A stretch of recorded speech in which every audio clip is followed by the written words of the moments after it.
call myself a saint. Living the hallelujah, today we close to pray. I'm feeling all happy, don't care about the fame. So now we living like it was our last day. Don't mind the gravity, all the things around. We just focus on what's now, 'cause now we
Sorry. Not my fault. Literally not my fault. What up? Whew. Sorry about that, boys. Ugh. Yo, Franch. What up? I know that pick anywhere. What up, boys? Oops.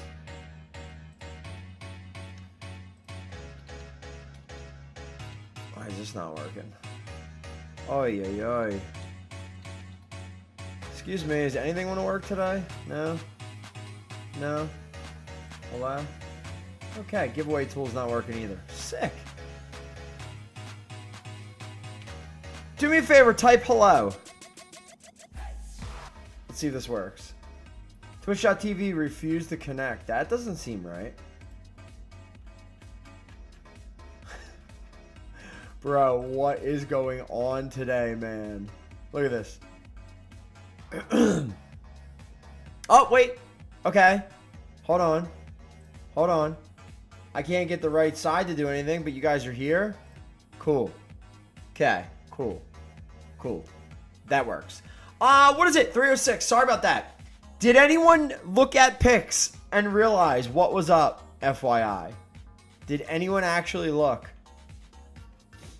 Because Saturday's picks were up and it was showing you winners and who moves on. I don't know what happened and what John changed recently, but all of a sudden, remember all of a sudden we went to like 4 picks? That was like 3 weeks ago, 2 weeks ago. It was like he pushed something and went to 4 picks. So I don't know what's up there. I hope.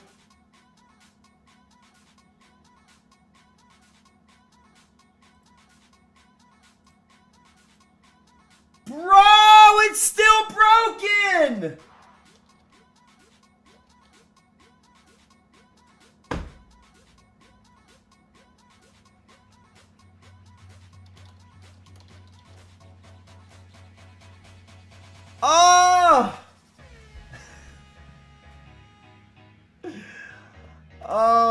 my God.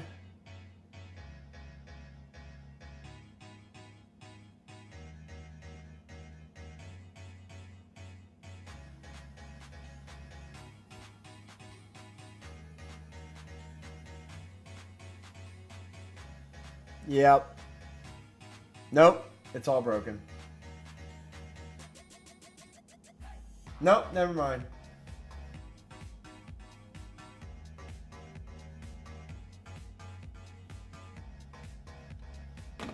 Are we good?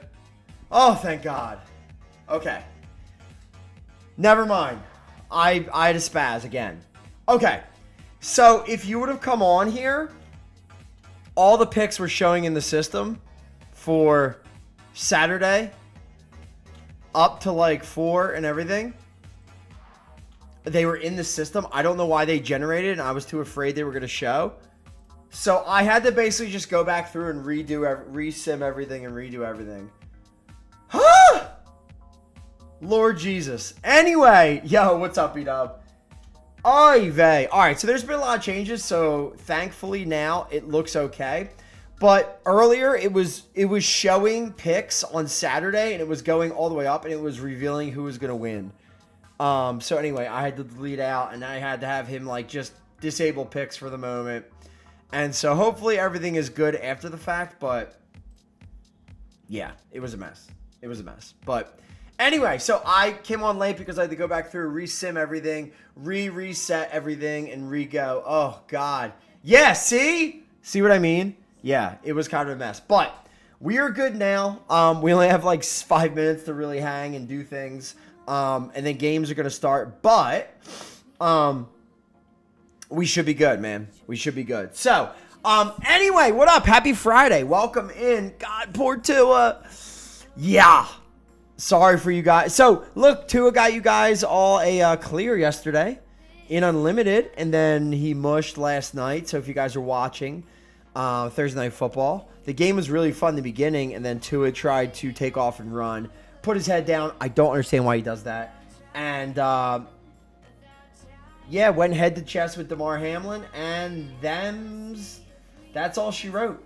That was that. So, anyway, looks like Tua's going to miss some time. People are speculating he might be out for the season or life or whatever. I don't think so. I think he'll be back in like 2 weeks because really there's not much else that's going to really happen, I don't think. But anyway, we shall see, man. I guess not smart to speculate too bad either. You feel bad, but end of the day, that's the risk. Good thing is he got paid right before all this, so there is at least that. Beat up again. What's up, man? Welcome back. Welcome in. We are in the middle of the second run of rookie hexes. They're in packs right now.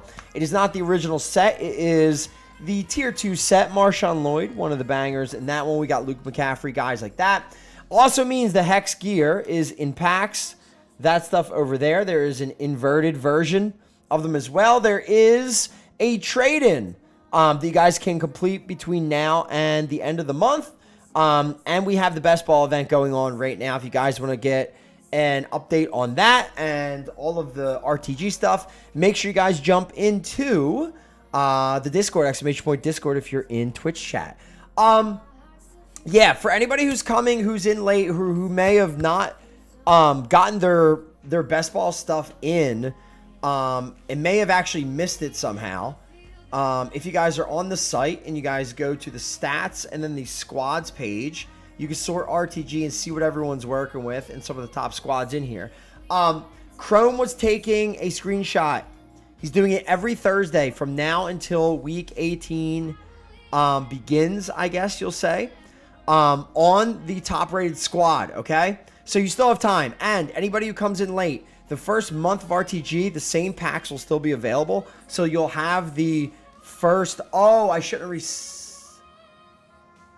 Yeah, I shouldn't reset. I'll add to the packs. What's up? What up, man? What up, Franch?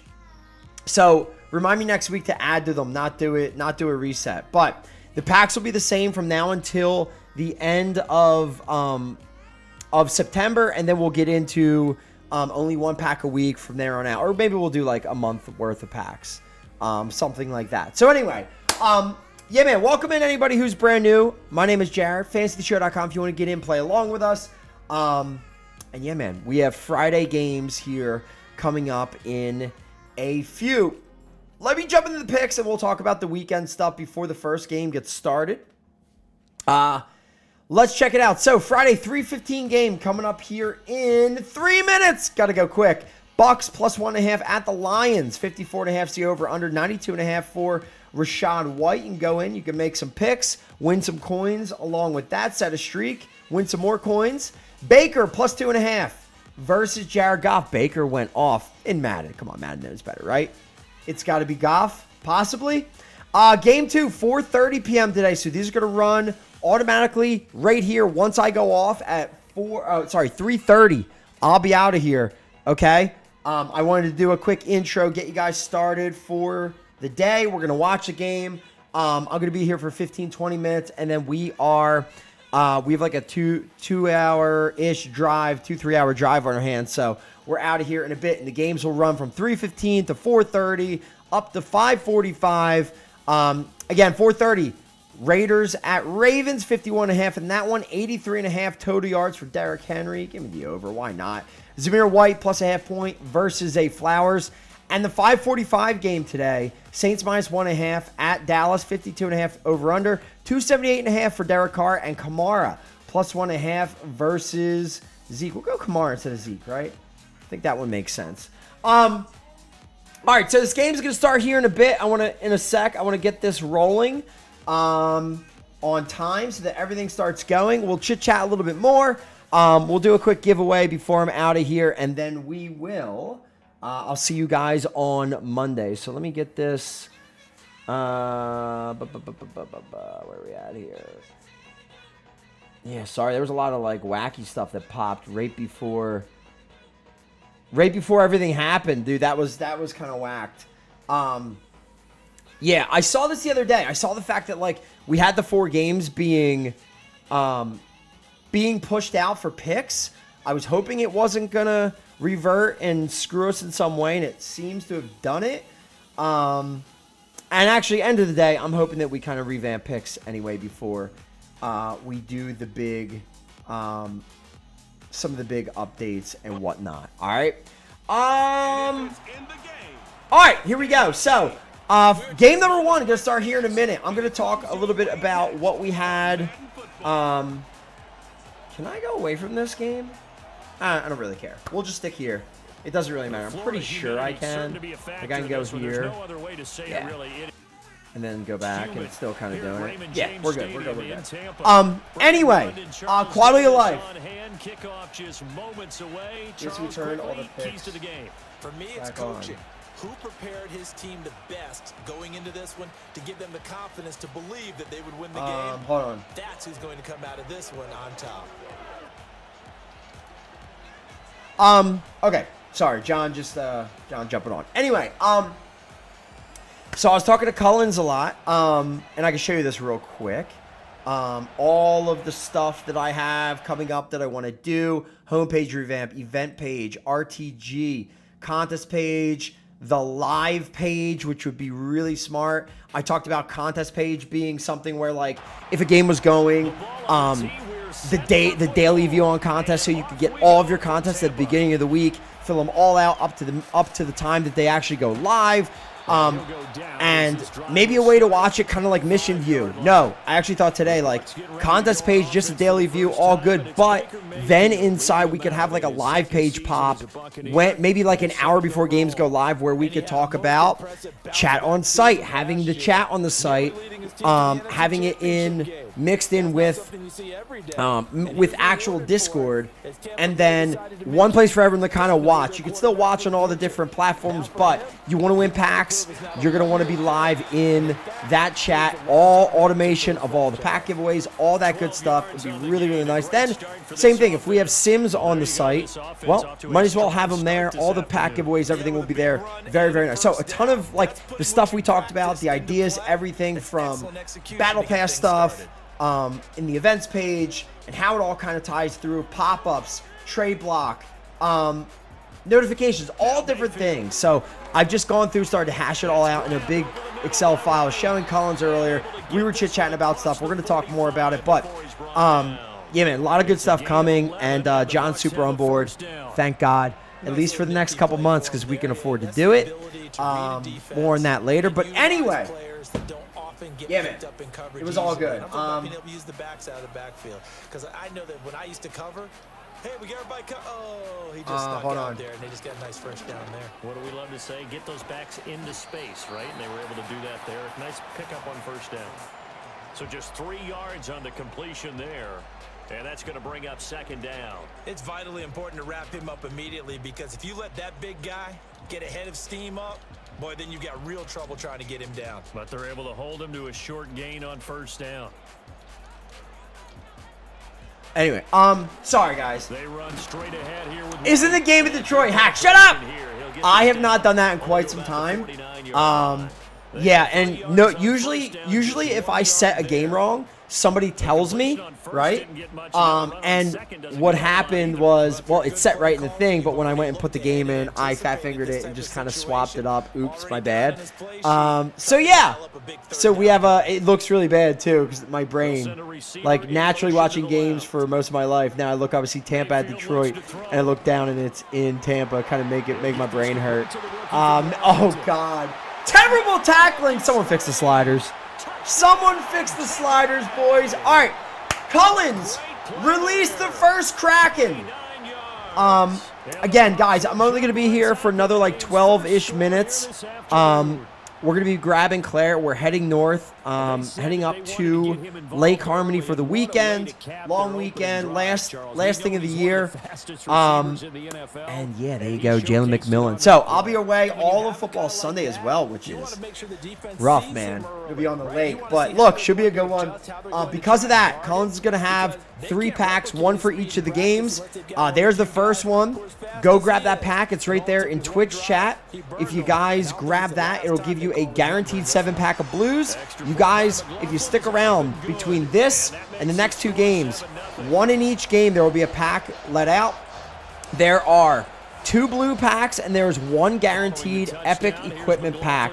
And we'll see if you guys can hopefully get some of the, maybe an actual decent pop from one of those, because we don't always get that either. All right, so there you guys go. So yeah, so I hooked you guys up with packs. And yeah, I just wanted to come say what's up, kind of talk about some of the other stuff. Oh, quality of life on top of everything else. If you guys didn't see, if you go to the combined cards page, kind of a bigger deal. I've done this so many times where I go to combine cards and you're kind of looking at what you're combining, and you know, you hit select all. Now it highlights blue, because if I hit like, you start scrolling down, you can't actually tell what's selected, but the blue is so much better. It's so much easier to tell. It catches your eye so much better now. And again, that's a new little kind of quality of life revamp ski that I had John toss in today. So again, man, really nice stuff. Yeah, hopefully. Oh, nice. Check the. I'm talking here. You don't gotta tell me to check Discord. I thought something was broken. I'm in my head, man. Crab, I love you. Very nice hit, Malik Washington. Not tradable, but listen, still hot, daddy. Anyway, yeah, man, enjoy the weekend. Enjoy week 2 of NFL. Sunday should be a banger. I'll be kind of in and out of the Sunday stuff that's going on, so keep me posted on that. I'm going to try to go sort of dark on Discord a little bit this weekend as much as I can. Again, Cullins is in charge this weekend, all right? So if he gives you 3 strikes, sorry I can't help you. But yeah, man, if you need something pressing, DM him. He'll get to me if he can. Yeah, man, I'm gonna try to relax and pay attention to the fam a little more than usual. Even though I'm good at it, more than usual.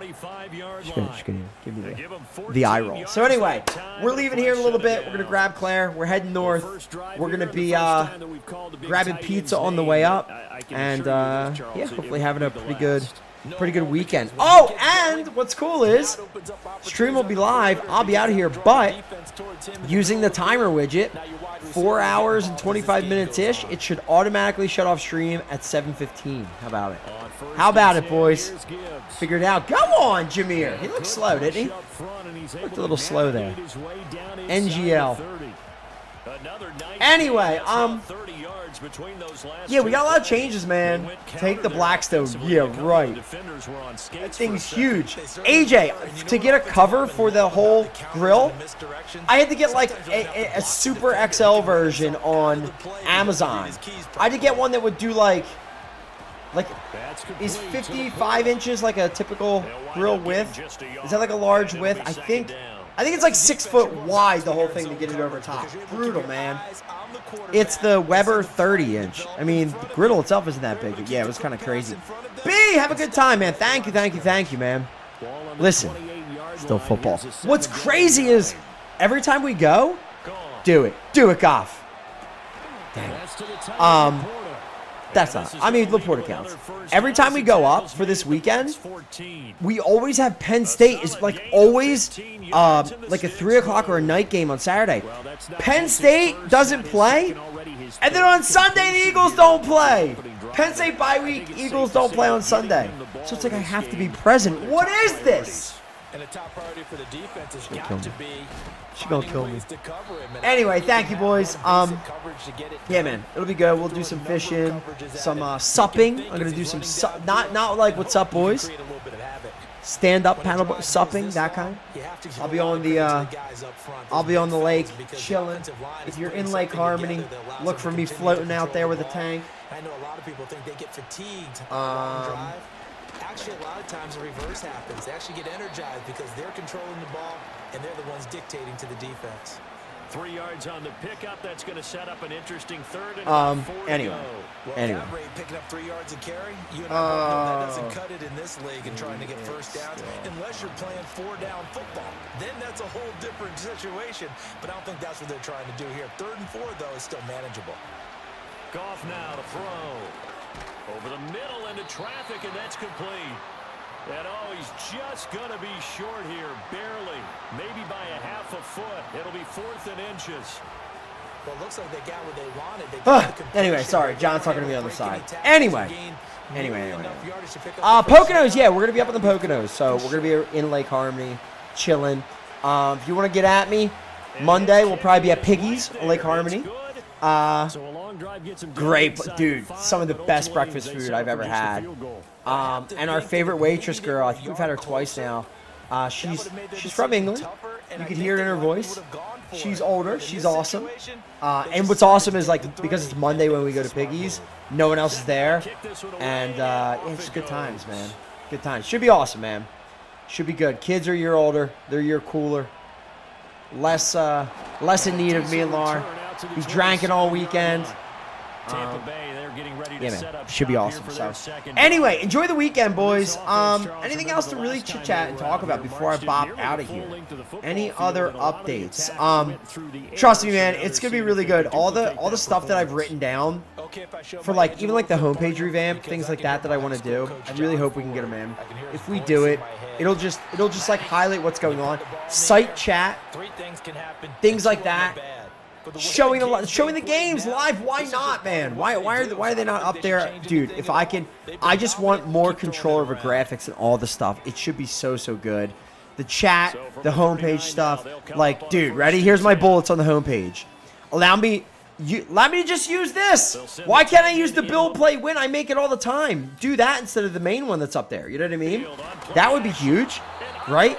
If we already have an events page that I'm going to be able to show off the build, all the stuff that I have like this, it might as well all come together everywhere, you know?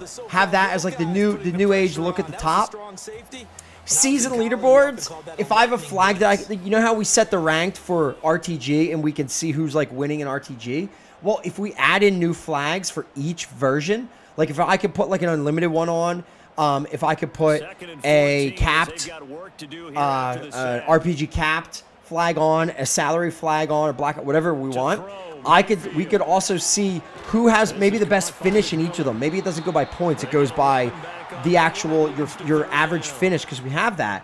Dude, then we could have like leaderboards like that for each season where you can know who is the best cap player for the entire season, who's the best Who's the highest finisher in Unlimited for the whole season? Who's the best in salary for the whole season? Imagine you get like a little badge. It's a different color, a different one for each one. That could be so sick. It could show that on the homepage, okay? Discord pane with site chat showing, hey, join the Discord, but Discord's going to be relaying site chat. Would be really awesome. Upcoming contest, why not with like a countdown timer? So simple, right? That upcoming matches, right? If these 3 are the next ones, stop subbing on Twitch. Love you, just kidding. That's so old, but it is funny to see where we came from. That stuff, man. Weekly winners, dude. I want to take away like the weekly winner pack, right? The main pack. Say like the blackout, you win blackout, but the blackout pack isn't there anymore, right? All the contests end for that day. Boom, a pop up of the day's winners and like their big prize. Wouldn't that be sick, right? That would be pretty sick. Oh my god, the punting's so bad. I gotta fix it. Oops. Right? Then you gotta check out the pop-up to see who actually wins. We could have like an overall for like the end of the week where you can go see like who won all the stuff, or have that right on the homepage in carousel form. So many awesome ideas. I got all of it out of my brain this week onto the Excel sheet, the event page, all the good stuff, man. Cannot wait. Have to take the kids to the Great Wolf Lodge, dude. We were literally talking about that recently.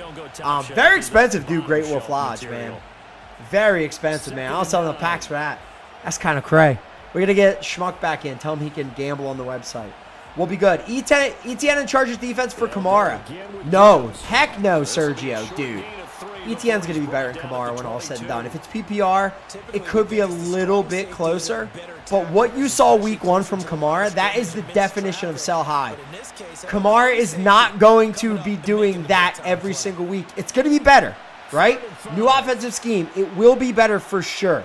But I still feel like you are going to see Taysom Hill get some of that goal line stuff because, dude, him wildcatting goal line was a great thing for them. I still think you see that. Do not believe what you saw week 1. Week 1 was a blowout, okay? ETN still, I'd much rather have him than Kamara. Chargers defense, like whatever. That's not really defense or defense. Doesn't really matter. They should be good, right? Harbaugh's awesome. So anyway, should I accept this trade? I give CMC and Lamar for Mixon, Stroud, and Puka. In a 1 QB league? God, I'd probably do it anyway. So QB's aside, right? To me, that's even, no matter what. You got giving up CMC, getting Mixon, Puka. I mean, I'd probably do that anyway. Mixon, I liked Mixon a lot coming into the year. I thought he was going to be good anyway. Puka, I don't know. You're going to be waiting a while on Puka. That's kind of the problem. CMC might be back. I think it's a lot closer than people would have thought earlier in the season. I wouldn't blame you for doing it, but you got to be prepared to be without Puka for a while. But CMC and Mixon could be pretty even, especially if CMC continues to miss time, which he may not. So, there you go. Anyway, Dots, love you. It's expensive to have Great Wolf Lodge out here. Worth the money, not worth the money, in my opinion. Yeah, we might do it. That's one of those things you do once, right? Like Disney and all that good stuff. Anyway, I love you guys. Enjoy the games. I am out of here. And yeah, boys, enjoy the weekend as well. Again, if you need me, get a hold of Cullens. That's what I pay him for. LOL. And enjoy the weekend, man. Enjoy week 2 of the NFL. I'll be back Monday live. We'll be kicking it, boys. All right. Talk to you then. Later.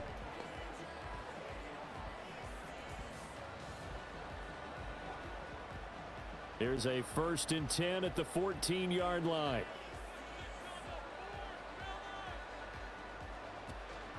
They will run with White out of the shotgun.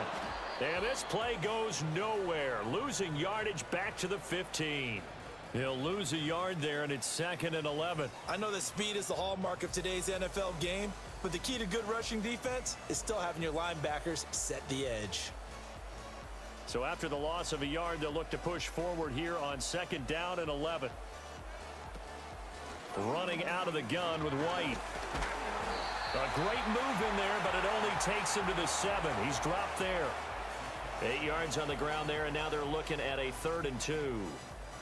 But you've got to give kudos to your offensive line and the guy carrying the ball because they were in a second and long situation. It seemed pretty dire, but they brought it back to third and manageable with that run. Mayfield. And he's got it. Caught in the end zone. Touchdown, Tampa Bay.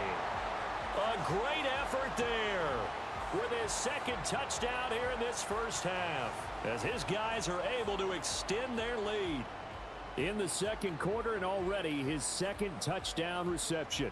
Absolutely the definition of a difference maker here in this first half. Clearly one of his quarterback's favorite targets in this game, and I figure he's going to draw a little more attention and coverage moving forward. McLaughlin now to add the PAT.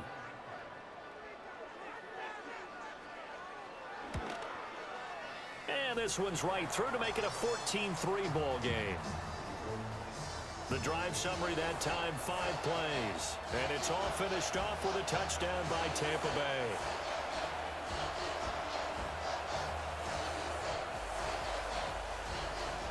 Following the touchdown, here's McLaughlin to kick off.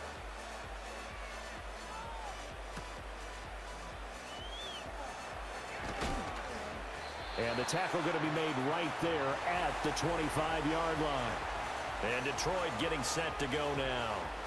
Their deficit is 11, 14-3, and needing to get something going here as they come up on 1st and 10. From the gun, here's Goff. That throw taken in by Jamison Williams. And they're able to get this one across the 35. Give them 13 yards on the opening play of the drive and also give them a first down. To win any route, you've got to break down the defender, and that's exactly what happened here on this really nicely executed curl route. So here's a 1st and 10 at the 38. To throw is Goff. He's got it complete to Gibbs. And he'll be taken down, but not before he gets into enemy territory. First down, Detroit, 16 yards on the pickup. Well, this hasn't really been a first half to remember on either side of the ball, but I think this kind of makes this an important drive. You'd love to get this back to a one-score game if you can, and that's good work there to get some yardage here and pick up the first down. This offense finding its legs now. Here's another 1st and 10. They'll bring the tight end in motion right. Straight ahead with Gibbs here. And he'll work down inside the 45. You've got to be impressed by that defensive front on reps like those. They were not being moved off the line, kept their shoulders square, and gave their teammates time to fight to the ball and limit that gain. From the 44-yard line, here's 2nd down and 8.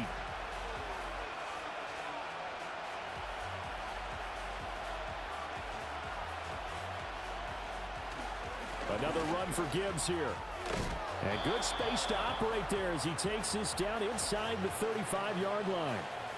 It's a gain of 10 for the Lions and a first down. They're making it look easy out there. Another first down. So far on this drive, let me do this little bit of math here. 4 plays, 3 first downs. That's a pretty good recipe for success.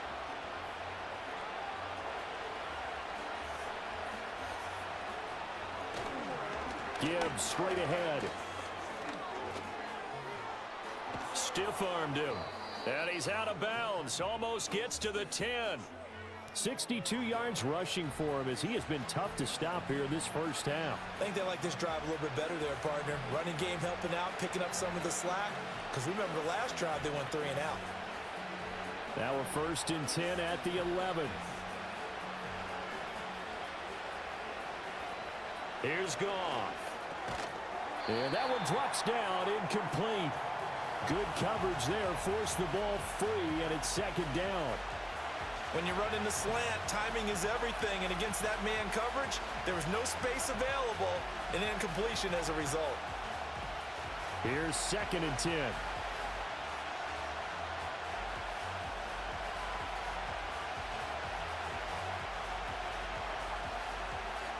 Goff now looks to throw. And it's caught. 9 yards, and that leaves him just short, so it'll be 3rd and less than a yard.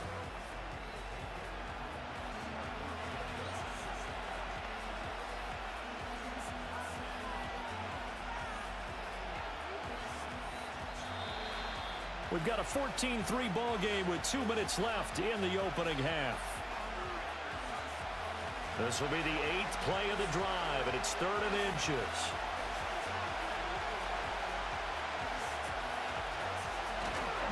Running left, Montgomery. And he is into the end zone. Touchdown, Detroit. David Montgomery punching it in from a yard away. And the Lions have cut it back within a score. Did my eyes deceive me, or was that an I formation play that was just run there for a touchdown? Little old school eye. How about that? Was that a fullback, tailback, running it into the end zone? Well, that's what that fullback's for, right? That's why you use that. Let him pave the way. Oh, without a doubt. He's an extra blocker, and he did his job well on that play. Now the try here for the extra point.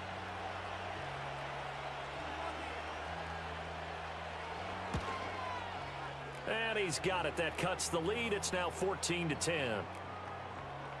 So that drive in total 8 plays. And it was David Montgomery's touchdown run that polished it all off. The kickoff team on the field now as they will send this one away.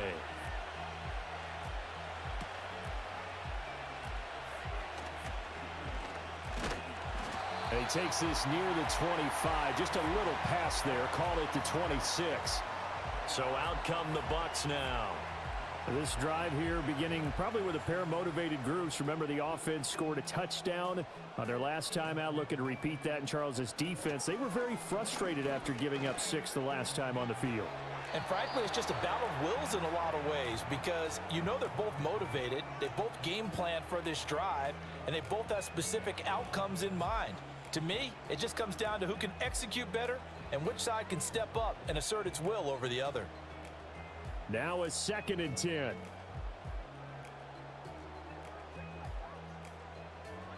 Throwing, Mayfield. He completes it to Evans.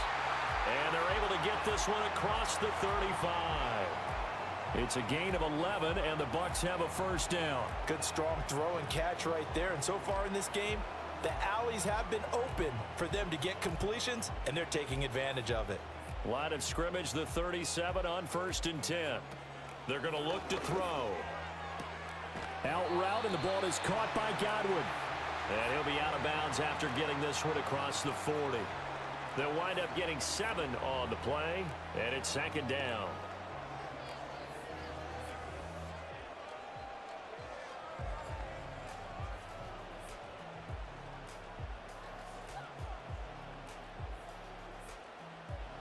Now Mayfield.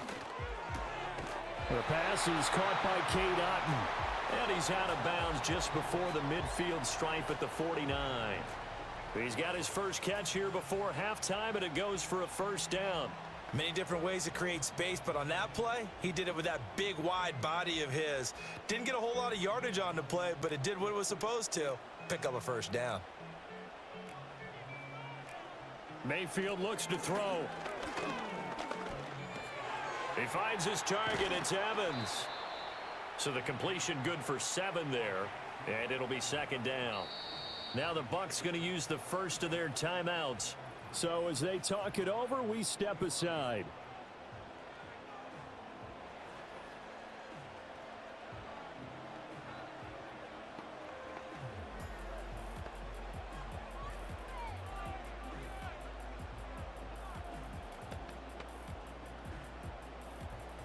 Now 2nd and 3. Going to the air again with Mayfield. He's got Otton on the out route. And it's going to be another first down as they'll get him to the ground at the Lions' 34-yard line. It's a gain of 11 yards that time, and it produces a new set of downs.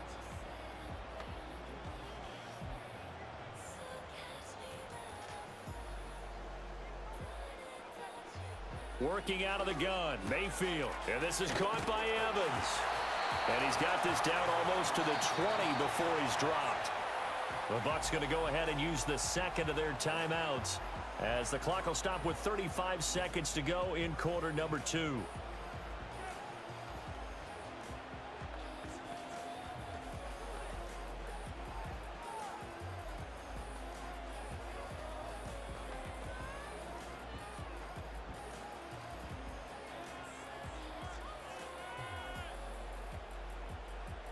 They'll bring a receiver in motion left. From the shotgun, it's Mayfield. Going right side here, and that's complete. And he'll be taken down at the 20 after a gain of just 1.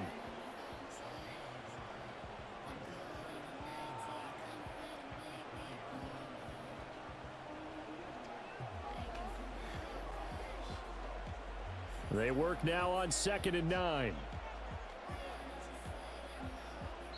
Now here's a timeout as they're going to get it with 8 seconds remaining here in the first half.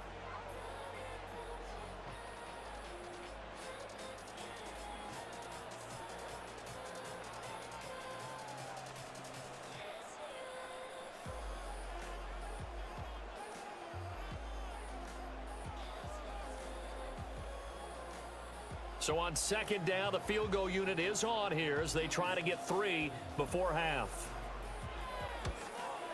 And his kick is good. And that moves him up by a touchdown now at 17-10. So a capper there to a pretty good first half. And I love the way that they put a chokehold on the clock and pretty much drained everything before they put the field goal on the board as they headed into the half. So time enough for a kickoff here. 5 seconds remaining in this first half. And not wanting to risk anything here late in the half, he'll just take a knee and they'll bring the football out to the 25. The Lions offense ready to kick off their next drive. And with only 4 seconds on the clock, time likely for just 1 snap of the football.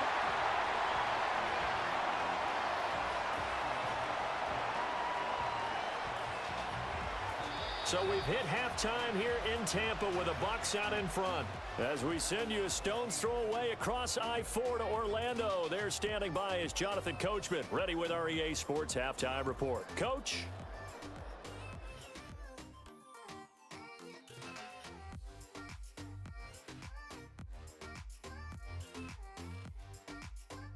The Bucs were treated to a fine first half by their quarterback. That's Baker Mayfield. He fired his guys into the lead with 2 first-half touchdown passes as they were looking like a well-oiled machine in the first half of play. Okay, Coach, thanks as always. This one's still anyone's game as we welcome you back for quarter number 3.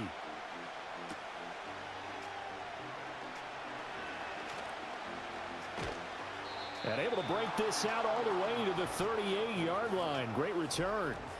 And the Lions getting set to go on offense to start the third. And they do trail, but they have a chance to possess the football first to try and do something about it. And that certainly makes it something of an important drive for them, because is it going to win the game? No, but you have to do something to bring some life to your sideline. That is caught by Laporta. And he has a big gain inside the 40 before being dropped. Fresh out of the locker room, they hit him with a gain of over 20. And that was good protection there. No, that was great protection there because it allowed him to lock in on his receiver, although I think he was looking for his tight end on the corner route all the way. Nice connection there for a really nice gain. So from the 39 now, they'll come up on a 1st and 10.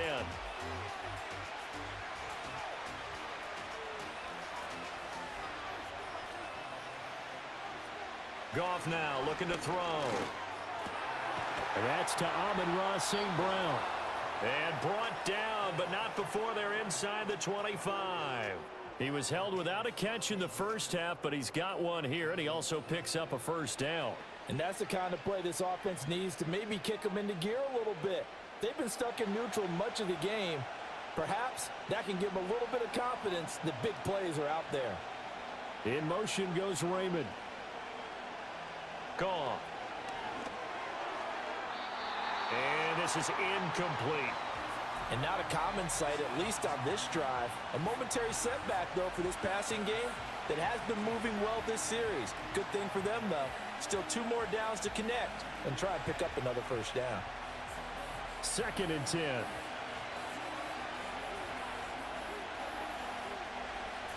And they'll send Williams in motion right. To the air again. Goff. Now that'll be caught by St. Brown.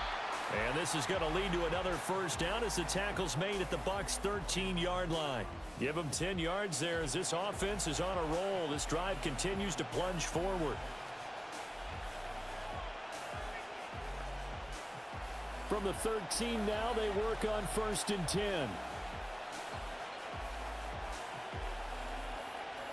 A shotgun snap for Goff. And his throw's going to be incomplete.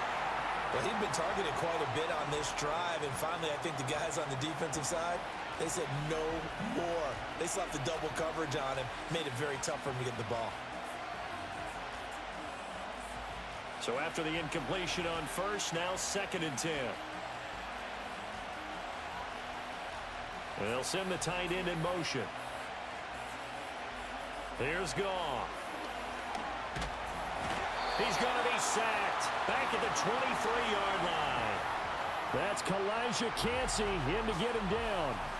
And the passing game's been struggling a bit today, and that was the latest example. Haven't been getting much yardage out of it, and now on his back after the last play, he faces 3rd and long.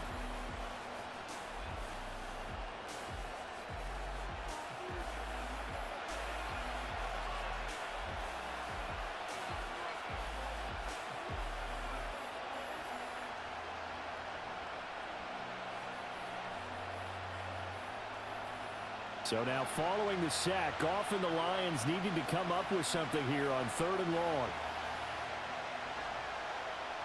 Now on 3rd and long, they'll look to throw.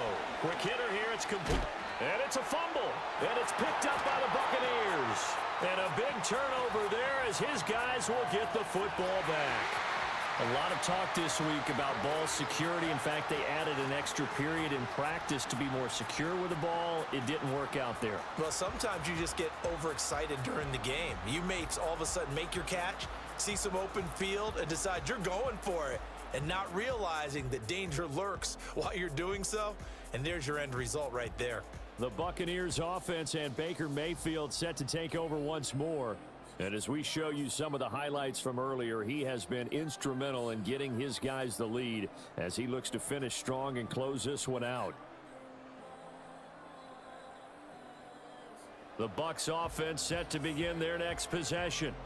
And their defense just helped them out by getting the football back on the opening drive here the second half. And now can the offense follow through with points on their first possession? And that's a big one for them because after the work the defense has done, they've got a chance here to open up this lead.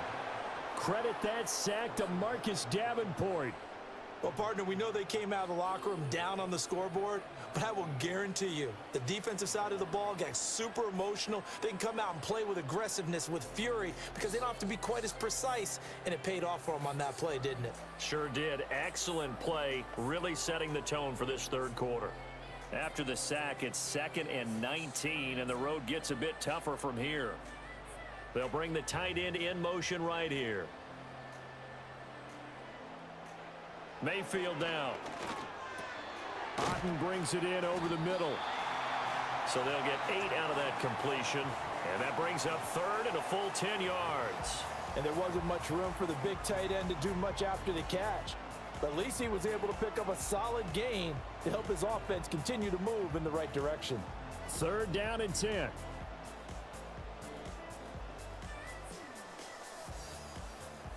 In motion right is Evans. Mayfield to throw it. He's got White here. And he is going to have the Buccaneers first down as they're able to get the 3rd down conversion. Whenever we talk about moving the sticks and controlling the football, there's a great example right there. Those are the 3rd downs you need to convert to win football games. We're in the 3rd quarter of this one, and this is a tight one. In order to maintain pace, keep the ball away from the other team, and put points on the board, those are the plays they need to continue to convert. And a fast footwork by White.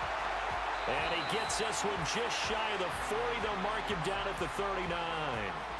15 more there, and they're on a roll. It's another first down. Sometimes it's hard to believe, but there are times this game is about patience, isn't it? Has had the game he expected, but that run there, that may get him going. I was just going to say, maybe that gives him a little juice, because you're right, he struggled, especially in that first half. Yeah, and I know the great ones always think to themselves, just hang in there. I'm just one big carry away from busting this open. That's a good start for him. 2 yards on the carry there. It'll be second down. They went right back to him, but he pretty much had nowhere to go on that play. Yeah, the previous carry looked pretty good. That one, maybe he was a little tired. I don't know. Yeah, maybe he should have tapped out and had a second back come in and maybe make that run. Who knows?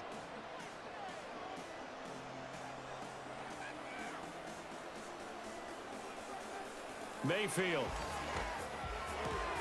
This is caught by McMillan. And he's able to get this one out closer to midfield across the 45. Call it a gain of 6 on the play. And that's going to bring up 3rd and 2.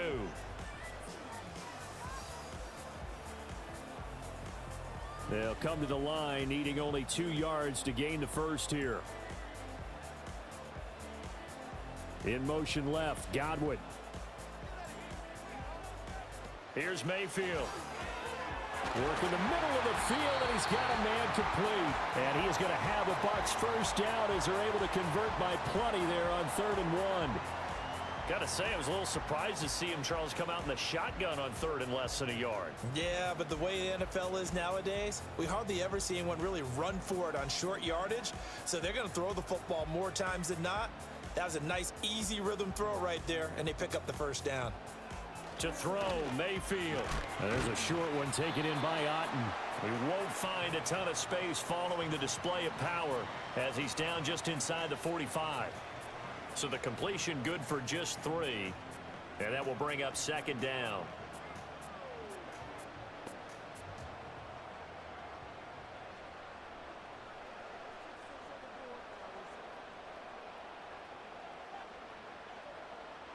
And again, it's Mayfield. Throw right side, taken in by Godwin. And they do get him down, but not before he's able to slip it inside the 5-yard line. 39 yards there, a big one. They made that way too easy for them. No one is supposed to be that open against an NFL defense. Once he caught the ball, there wasn't anybody close enough to stop him. And he was able to continue downfield after making the catch. It's a 5-receiver set, 3 to the left, 2 to the right. Throwing, Mayfield. And he hauls it in for the Buccaneer touchdown. Cade Otten from 4 yards out. And the Bucs go up by 2 touchdowns. Always important to get the first score of the second half. Now you start to pull away a little bit and get some breathing room going. And now we find out about the fortitude of the group that's behind, because they were counting on getting into the game a little bit more, right? Maybe they get the first score. That doesn't happen. It looks almost insurmountable, but it's not. Let's see how hard they play the rest of the game. McLaughlin for the extra point.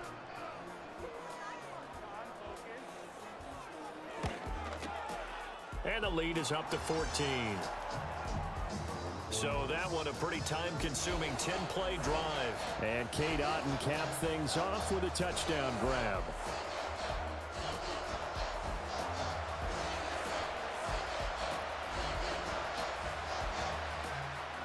Following the touchdown, here's McLaughlin to kick off.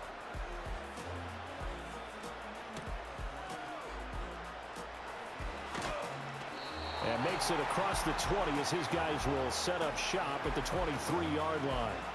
Detroit's offense ready to take over. Last time out, remember, they fumbled the football. That led to the touchdown. And, Charles, they were in the red zone, so that's a backbreaker. They got to try to pick up the pieces here on this drive.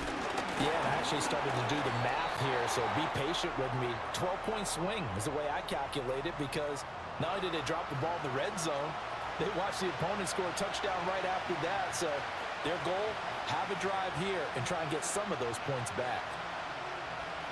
The 2nd and 10 now as we roll along in the 3rd quarter from Tampa.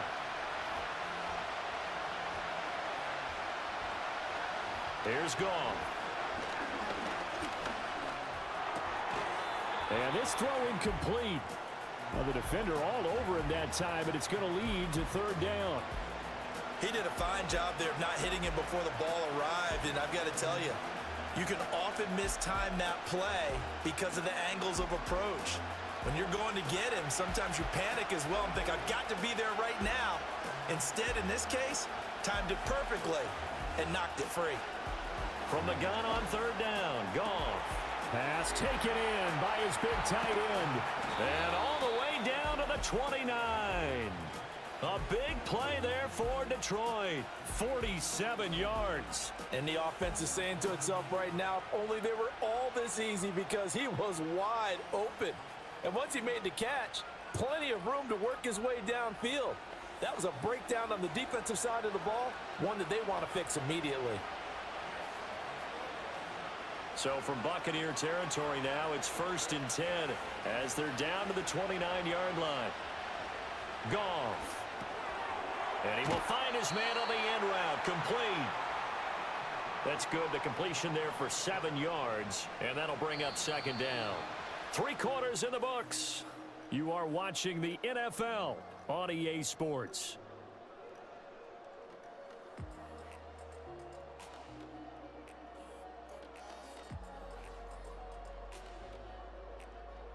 Back now in Tampa. It's the Lions trailing, but with possession of the football as we get set to bring you the 4th quarter. Now Goff. He gets this out wide to Gibbs. And he'll get him inside the 15 down to the 14-yard line.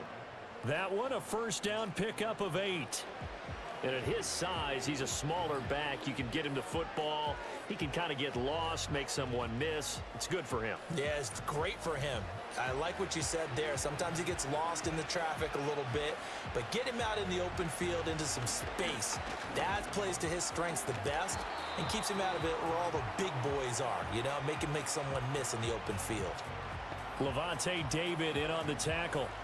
Not too many offenses want to turn down long drives, but when you're down what they are, they've got to pay it off with some points. 2nd and 7.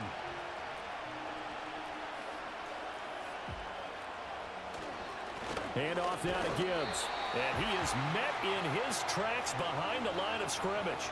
Now they're staring at a 3rd and 8. That last play backwards a yard. That was well played there defensively. 2 tight ends in the formation, which essentially gave him 7 blockers up front.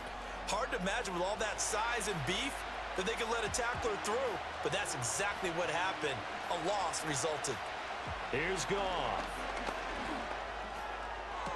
Open man, and he's got Williams. Touchdown, Lions. A 12-yard touchdown grab. And the Lions have made it a 1-score game again here in the 4th. So how about that for an answer? They get the touchdown there, and it's back to a 1-score game here in the 4th. And that's what these guys have done all game long, because they've scratched and slashed their way to stay in this game. And by now, we should all realize they're not going away. Now the pressure again swings to their defense, because they're going to need to find some way to get the ball back.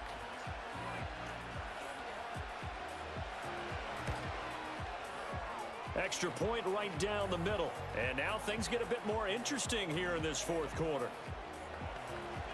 So that drive takes him down the field in 8 plays. And it was Jamison Williams wrapping things up with a touchdown. Here are the Lions now as they line up and kick this one away.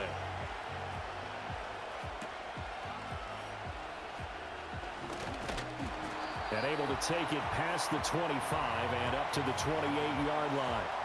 The Buccaneers offense and their quarterback ready to go once more.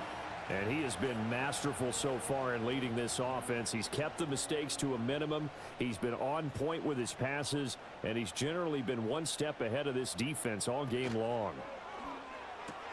Evans has it left side. And to the 36-yard line, taken down there after getting 8 yards. And his play caller does a nice job of giving him an easy throw to start this drive, and he takes advantage of it. The completion sets up a manageable 2nd down. Ball on the 36 now. Here's 2nd and a couple. Now Mayfield. There's Evans again, complete. And Evans will have a Bucs 1st down as he'll get this up past the 40. At 5 yards on the play there, as the drive will continue. Right there, he rose to the occasion late in a close game. It's something he thought about, dreamed about, and worked on throughout his career. Because in these types of situations, he wasn't going to allow extra coverage to keep him from getting the football. He'll find McMillan here. What I love about watching the passing game nowadays is that the one-dimensional receiver is really starting to leave the game. You've got to be able to do it all. Of course, you got to run fast. Of course, you got to catch the ball. But route running savvy and toughness, there's a premium for all of that now. 2nd down and 3. And they'll send the tight end in motion here. Working out of the gun, Mayfield looking for Godwin, and he's got him complete. And he's taken down at the 50 after a short gain of 2.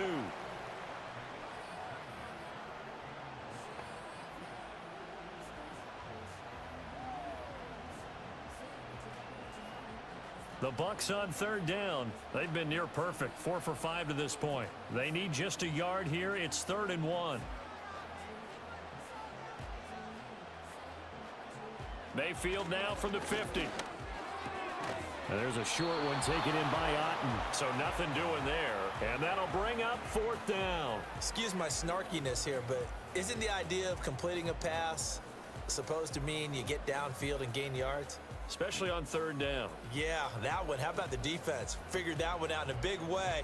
Yeah, they completed it all right and lost yardage. Oh, this is off the side of his foot. And the punt over the side in the air, and the spot will be inside the 35. And Detroit back in possession of the football. And it feels like the momentum has shifted. They scored, then their defense forces that last punt. And now a chance to tie the game on this possession. And he's got his man in stride, complete. And that's good for a pickup of 10 yards. And they'll be left with a 2nd and about a foot. I got the sense that the defense created a little momentum for them there, didn't they? Did their job, forced the punt. Now, nice start to the drive. Offense has to do their part. Yeah, they certainly do, but what a great start for them. They got to go thank the guys on D. On the give, here's Gibbs. And he'll be taken down at the 46-yard line. They'll get 3 as the drive continues. It's a 1st down. Well, partner, I haven't seen a vote for most popular player on the team. This guy's got to get a lot of votes. He does not care, does he? Totally unselfish, physical runner, doesn't worry about yardage, just keeps moving the chains, being a team player. The tight end in motion right. They'll fake the give. Now Goff. Open man right side is St. Brown. Oh, he sheds himself free down the right sideline. And he'll get into the end zone. Touchdown, Detroit. Amon-Ra St. Brown, 54 yards. And the Lions are an extra point away from tying this game here in the 4th. As a former DB, you might not like to see that, but from a wide receiver's perspective, those are the plays they dream of. Correct on both counts, all right? Because once he took off, I mean, let's face it, that should have been done in Big Sky country. Aren't any speed limits out there? And off he went. Glad I wasn't the one trying to chase him. Extra point attempt here still to come. And no sweat. He puts it through, and we are tied here in the 4th. Scoring summary, 3-play drive, and it's capped off by a touchdown for the Lions.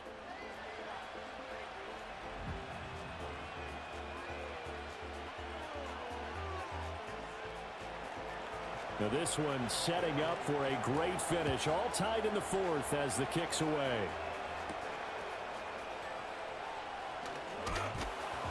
And up to about the 26-yard line, just across the 25. The home team's offense and their quarterback headed out for this next possession. And this defense might be about ready to wave the white flag. Nothing they have tried to throw at him has been that successful. He just processes things so quickly and makes a right read seemingly every time. Mayfield looks to throw. This is White on the screen. A nice little screen. They get 6 on 1st down. And a really nice play call there to start the drive, especially if you're a team that has a little bit of a reputation for throwing it downfield. You come out and you think maybe you can catch them off guard a little bit, and they did. Little screen pass, backdoored them, and that time worked well for a solid gain.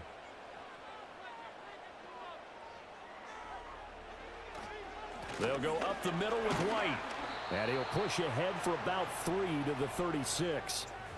Pretty good job defensively. Thought he was going to get it, but they knew where that marker was, and they stopped him just short of it. What it does is emphasize that strategic football and situational football is not just played on the offensive side, is it?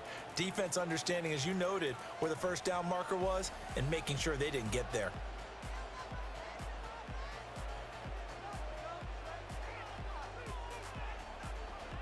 On 3rd and short, they'll try and pick it up through the air. And he'll be taken down, but he does have first down yardage. Getting down to the good stuff, all tied with 2 minutes remaining on EA Sports. So it's Buccaneer football as we welcome you back. They've got it 1st and 10 as they search for a go-ahead score. Mayfield now. Throwing right, and that's complete. And he'll be taken down, but not before he works it past the 50. Now you're right on the edge of field goal range. You've still got time, but get up to the line of scrimmage and get set. Plenty of time. All 3 timeouts still remain. Here's 1st and 10 now. Going across the formation, there's Otten with it. And he gets this inside the 35-yard line. That's a nice job right there, partner, because they were able to work down the middle of the field, working in the seams, because I think defensively, they were guarding the sidelines, trying to keep them from getting out of bounds. They took what they gave them, and it was successful. Mayfield. Finding Otten once more. The Lions will use the first of their timeouts as they stop it here with 1:07 remaining.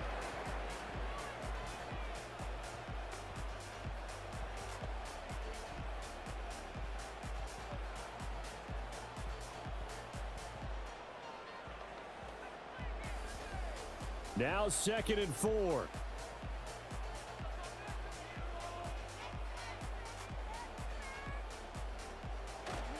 Now a give up the middle. This is White. And tackled down after a gain of 3. Leaves him with 1 yard to go on 3rd down.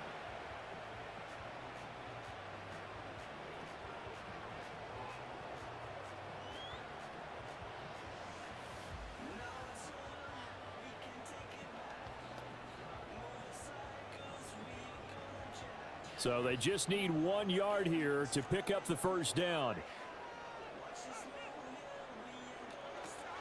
They'll try to pick this up on the ground with White.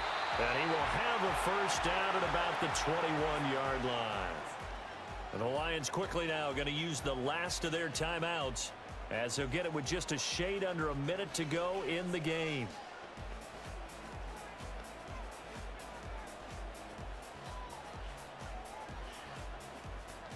All 3 timeouts still at their disposal. Here's 1st and 10 now.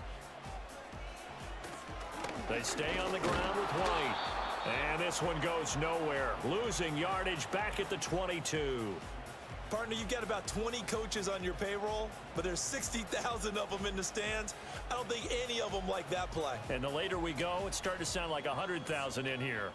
But they'll come up now. This is 2nd and long. They defer to White out of the shotgun. All right, my man, this is now where it's risk-reward, because on defense, you've got to crowd the line of scrimmage. You've got to get in all the gaps, get up tight on everyone, and try and force the field goal attempt here. You can't let them break one big, but you know something, when you crowd the line of scrimmage, if they do pop one, it's going to go a long way. Yeah, I was going to say could take it to the house, but the magnitude of this possible upcoming field goal, every yard counts. And his kick is indeed good, and it'll be a hot time in Ybor tonight. The Bucs have won the football game. We all just got a heck of a show, partner. This was a close game for a long time. Close at half, close down the stretch. Home team finds a way to get it done, a narrow victory. Yeah, they finished with a flourish, didn't they? Because there were times where each side looked like they were the better team out there. And the outcome was in doubt for much of this game. Every snap seemingly more important than the previous one. Great effort from the guys visiting, but in the end, how about those guys in their home stadium finding a way to win? So that'll do it for us. For Charles Davis and all our crew, I'm Brandon Gaudin. You've been watching the NFL on EA Sports. The Bucs are winners here as we say so long from Tampa.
It's the National Football League on EA Sports. And if it's in the game, it's in the game. We're just moments away from the action, and it's all up next.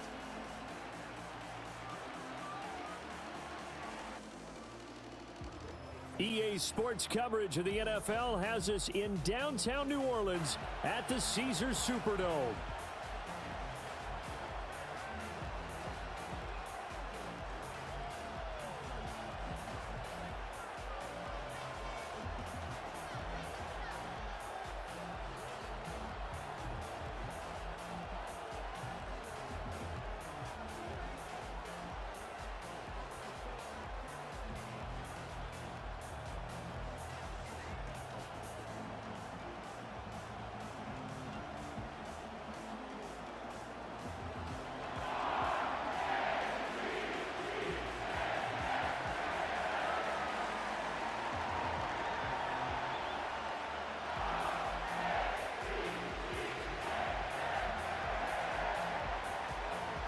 Here's the former Auburn kicker Daniel Carlson to get this one started. And we are underway from the Superdome. And a good return as he'll be stopped just shy of the 30-yard line. So here's the first drive for the Ravens, and at the helm is the 2023 NFL Most Valuable Player. Second such time he's won the award, Lamar Jackson. And he's coming off a season where he showed everyone that he was worth every single penny he was given. He now has 2 MVP trophies on his resume and was on the verge of adding a Lamar Hunt trophy to go with it. Unfortunately, things didn't work out in his favor, but make no mistake about it. He's truly one of the most electrifying players in the NFL. As long as he's the man under center, they'll always be in championship conversation.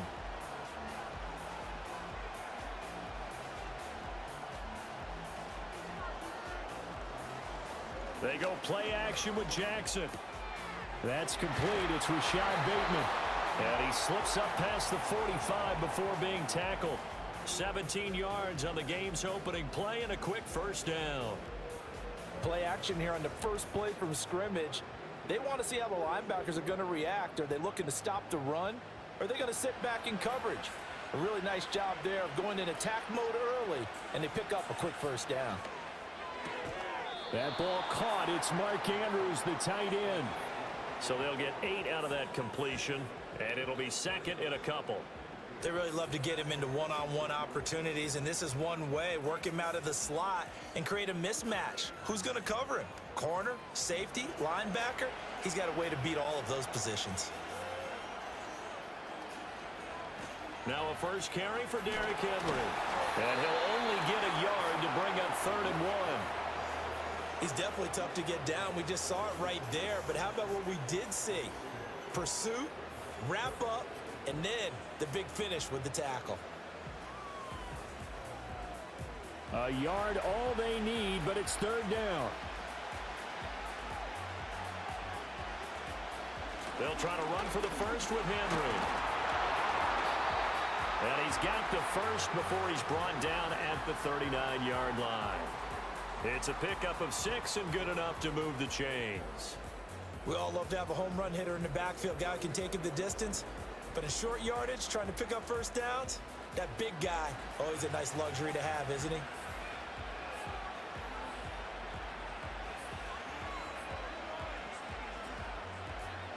Jackson.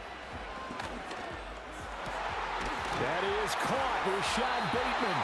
And they'll wind up getting this one all the way down inside the 20.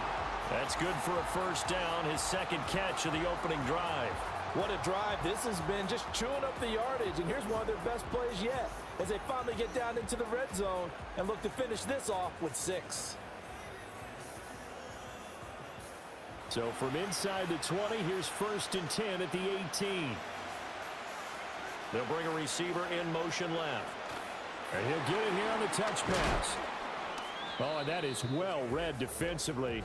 A great job of setting the edge, and that little touch pass going to turn into a loss. He was unable to shake free there, and they'll cover him for a loss of a yard. A 2nd and 11 from the 19.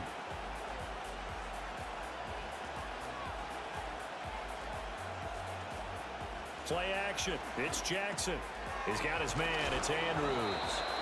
And able to break one tackle, but then quickly brought down. But a nice little gain. Brandon, perfect defense in this situation would have meant that there was an incompletion. They would have picked it off. Okay, so they gave up the completion. But I really enjoyed watching how the defense stayed in sync, stayed in great communication. And as he dragged across each zone, you see him pointing, communicating. There he is, and they passed him off to each defender. Ended up making a nice play, even though it was complete. Back-to-back receptions for him, and it's another first down. Well, only their first drive, Charles, but they talked to us about needing to convert on third down, in particular not letting third and short opportunities slip through their fingers. Well, they were successful right there. It also tells you that they're successful on first and second down as well to get to third and manageable and make them able to pick up those first downs. Now here we are, first and goal. They got to like what they're doing on this drive. Well, able to break through that initial contact and winds up getting about 3 there. It's second down. Here's where we need to see some tenacity from this defense because they've been pushed right down the field on this opening drive. They've got to find some way to push back, and that's a good first step.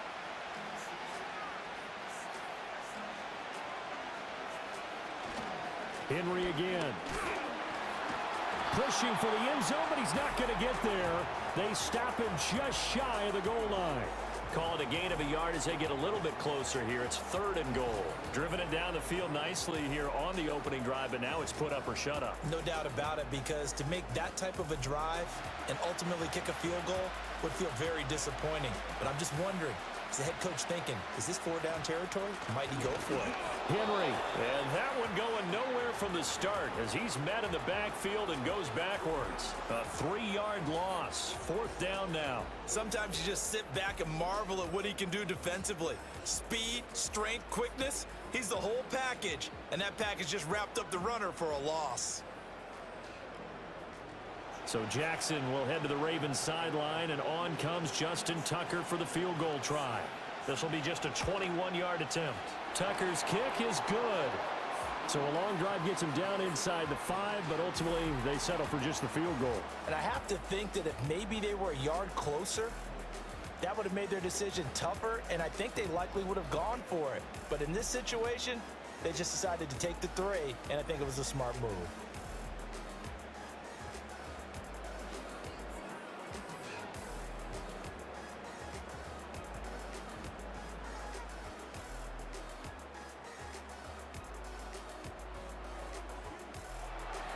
Tucker now following the made field goal, set to kick it away.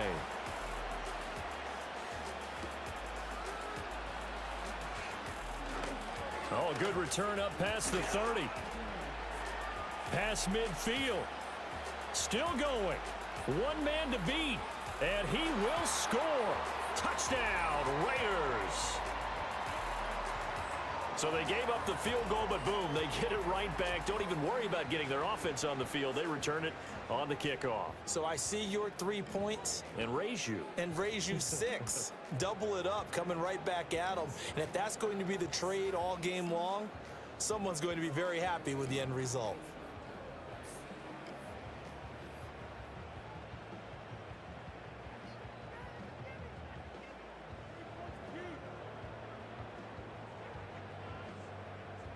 Now for the extra point, Daniel Carlson.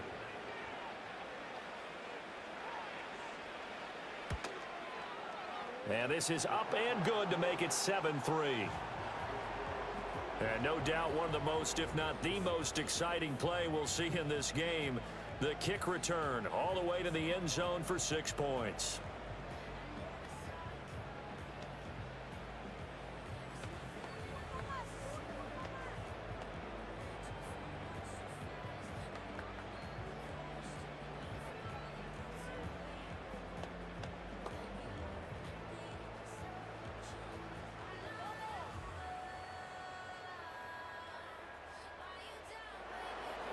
So let's try this again. After the kick return TD, here's yet another kickoff.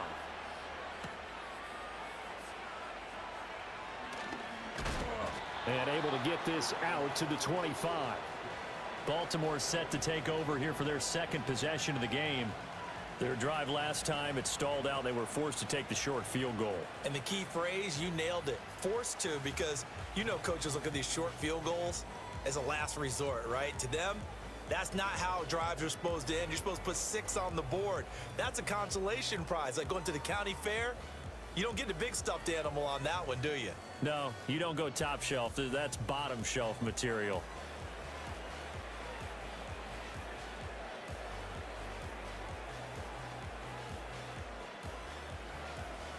Jackson from the shotgun. That's complete to his receiver, Bateman. And he's going to be dropped following a pickup of 7 past the 30 to the 32. And his play caller does a nice job of giving him an easy throw to start this drive, and he takes advantage of it.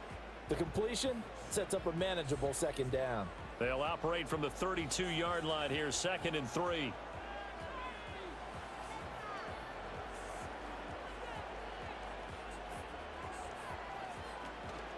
Inside handoff, Henry. 9 yards to pick up there, and it's a first down. That's a nice run right there, able to get to the outside, and so many times defenses say, okay, we've got you hemmed in. But if you're running the football, at least you know where everyone is coming from. You don't have to worry about the backside at all. That allows you to run with a little bit more confidence as you traverse down the field. From the gun, it's Jackson. A short throw caught by Andrews. That's good. The completion there for 7 yards, and that'll make it 2nd down. That's a staple of this offense. Drag route to the tight end. Yeah, he's unable to use his size to break off much more yardage after the catch, but still an effective gain nonetheless. Now 2nd and 3.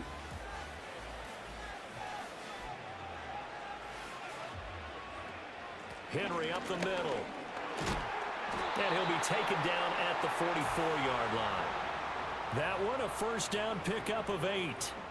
Well, they came into this game saying it was important that they set the tone and show that they can run the football. I believe that they've done that here in the first quarter. So here's a 1st and 10 now in Raider territory at the 44-yard line. Now it's Jackson. They set up the screen for Henry. Wiggles free, and he'll go out of bounds after taking it a little further down inside the 40. And good yardage there on first down, because sometimes all you need to do on the screen is get one key block. That might set your man free, and that was pretty good pursuit to the football defensively, or it could have gone for more. So from the 37, here's 2nd and 3. They'll send the big tight end in motion right. From the gun, Jackson. A short throw caught by Andrews. And he'll be taken down as that will take us to the end of the first quarter of play. After one, 7-3 the score on EA Sports.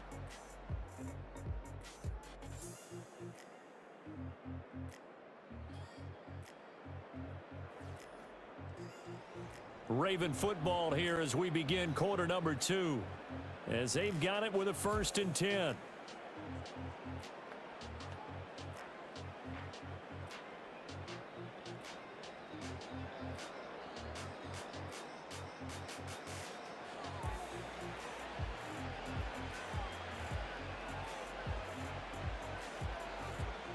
They go play action now. Jackson yet again targeting and finding Mark Andrews. And they'll get him down after a pickup of 8, 2nd and 2. So much goes into a successful play, doesn't it? How about that play action there, freezing the defense just enough to bring the tight end free downfield for the completion. 2nd and a couple.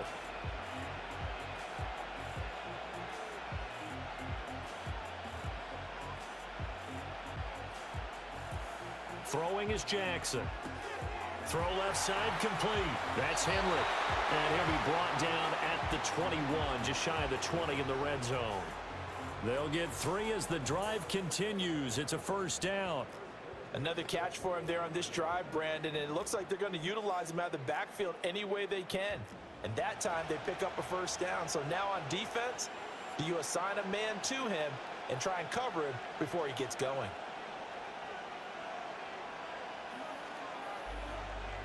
Jackson now. finds his man over the middle. It's likely. They'll give him 4 yards there, and that will bring up 2nd down. The completion was given up, but that's why you play zone defense, so that you can have people around the ball when it's caught, and you don't give up much run after the catch. 2nd and 6.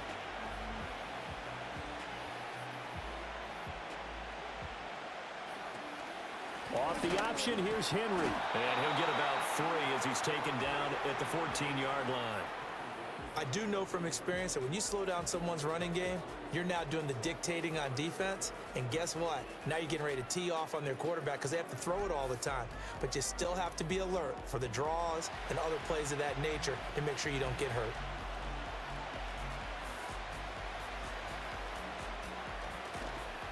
On 3rd down, Henry. And the second wave of tacklers is going to get him as they stop him behind the line. That winds up being a 4-yard loss and leads to 4th down. This defense is really flown around in the first half. They've gotten to the ball carrier before they can really get started. Offense going to have to come up with something else in order to try and get this running game going.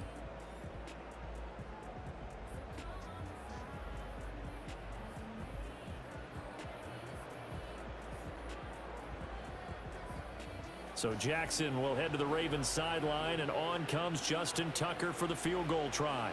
From the left hash, it's a 36-yard attempt. Tucker's kick is good, and they'll get it back within a point at 7-6.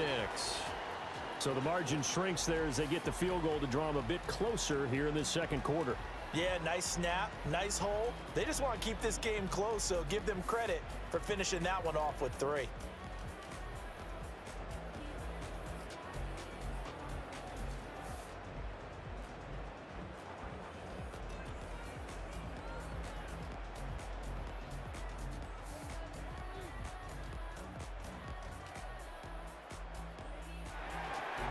Tucker now following the made field goal, set to kick it away.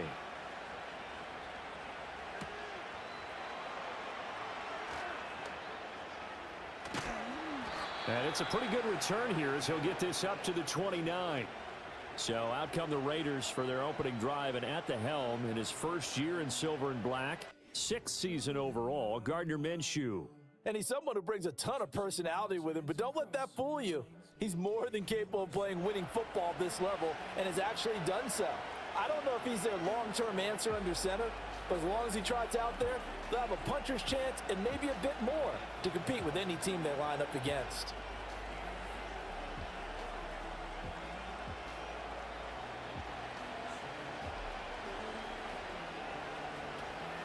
First carry of the game for Zamir White. And he gets forward up the middle, but only for a couple. It'll be 2nd down. Defensively, we always know that he is tough in run support, and I think the way that he gets there is he understands what an offense is going to do before the ball's even snapped. A great job of scouting prior to the game, then reading, reacting, and taking the right path to the ball carrier. Here's Minshew. That's to the Notre Dame man, Michael Mayer. So the completion good for 7 there. And it'll leave him with 3rd and a full yard to go. And there wasn't much room for the big tight end to do much after the catch. But at least he was able to pick up a solid gain to help his offense continue to move in the right direction. So they just need 1 yard here to pick up the 1st down. They'll try to pick this up on the ground with White. And he won't be close to a 1st down as he runs into a wall right around the line of scrimmage. No gain on the play there, and it'll bring up 4th down. Strong start by this defense. 3rd and short, they go with a run. Stonewalled for no gain. I played for a guy who always talked about setting tones and meeting force with force. That felt like it on that play, didn't it? And they met it in a big way and won. What a great job by the defense. Now on 4th down, on is the punt team sending this one away. Here's Hardy set to return. 8 yards on the return following a punt of 41. And the Ravens, they'll take over. Baltimore about ready to go on offense. And last time able to get 3. It's not what they wanted. They wanted 6, but they got at least something. They mustered something out of the drive. They'll take it. I like the way you've described it. Not ideal, but they'll take it. Anything to put some points on the board. But this time on offense, they don't even want to see the field goal kicker trot on the field. They want that ball in the end zone. Yeah, they'll be going for 6. They'll start on the ground. It's Derrick Henry. They'll lose a yard there, and it's 2nd and 11. Yeah, another negative play in an early down situation. This one to start the drive. You're putting a lot of pressure on your quarterback to bail you out when you're in 2nd and long yardage. After the loss to start out, here's 2nd and 11. In motion left goes a tight end. Now Jackson.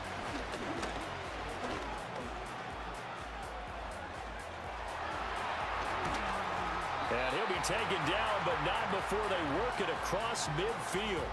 Big yardage there on the scramble. It gets him a 1st down. This guy's proven himself to be one of the best in the NFL. He brings an added dimension to their offense with his ability to read defenses and know when he's able to pull it down and take off and go.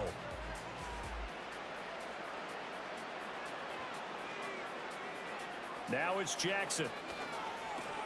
This one caught by his tight end, Andrews. It'll go down as a gain of 6, and that's going to bring up 2nd down. They gave up the completion there, but this is what zone defenses count on. Catching the ball and not much run after the catch. Here now, 2nd and 4. A shotgun handoff to Henry. And a good job of finding the open space to run as he's down close to the 30 here. 10 yards there, good enough for a Raven 1st down. Veteran running back like him, we've seen a lot of those chunk carries in his career. And that's why you don't just look at his birth certificate and decide when a guy is done, right? Because you know as well as I do, in this league, as soon as you hit 30, they're looking to let you go if you're a running back. Sometimes there's a little tread left on the tires. That's complete. It's Zay Flowers with it. And he's going to get a solid gain of 9 before being brought down. 2nd and right at a yard.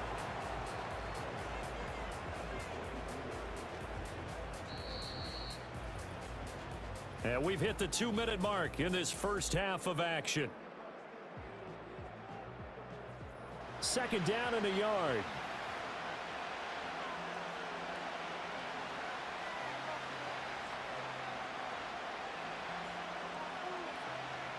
To throw is Jackson. And he's going to be taken down here. A sack back at the 32. They'll wind up losing 10 on the sack, and it'll lead to a 3rd and long. They've gobbled up over 30 yards of turf so far, but a sack knocks them backwards. And that interrupts the momentum they were building. Good opportunity for the defense to escape this drive before they get to the end zone.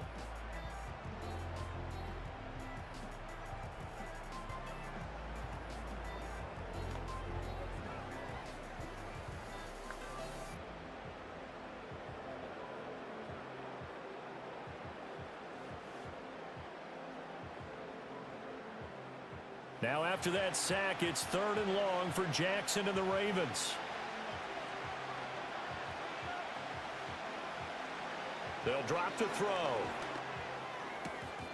He's going to get that to his running back out of the backfield. And all the way in for a Ravens touchdown. Derrick Henry, 32 yards. And the Ravens have retaken the lead.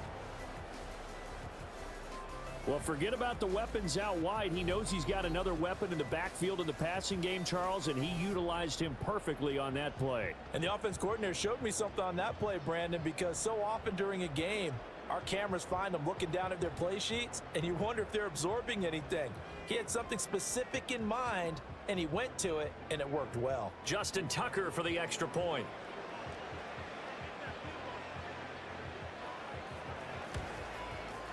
And he puts this one through as the lead moves to 13-7. So that winds up a 7-play drive all told. And it was finished off on the touchdown reception by Derrick Henry.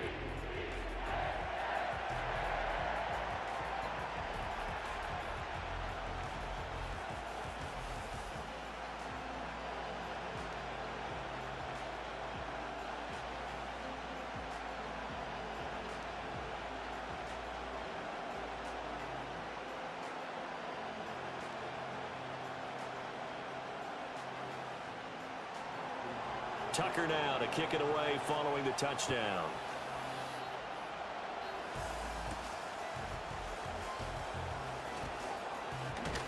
And he's up across the 25 and down at the 28. Second drive of the game coming up for this Las Vegas offense.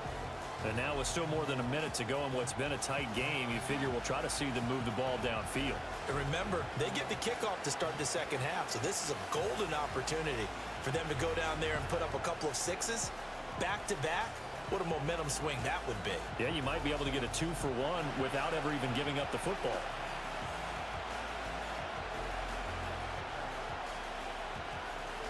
Minshew sets to throw. He gets this to Devontae Adams. The Raiders going to use one of their timeouts as they'll get a chance to talk it over after picking up the first down.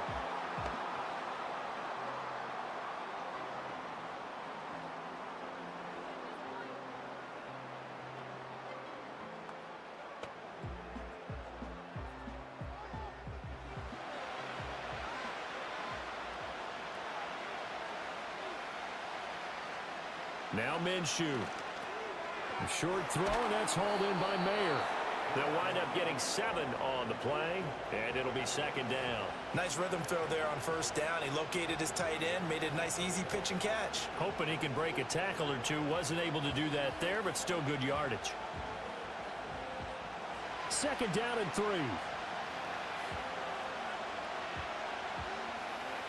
Looking to throw it. Minshew. It gets it right back to Mayer. He's going to go out of bounds, but he takes this one down just shy of the 20. 22 yards on the catch and run, a first down. You don't always expect tight ends to be big in terms of run after the catch, but after that play, he joins a growing band of players that's putting that stereotype right on its ear.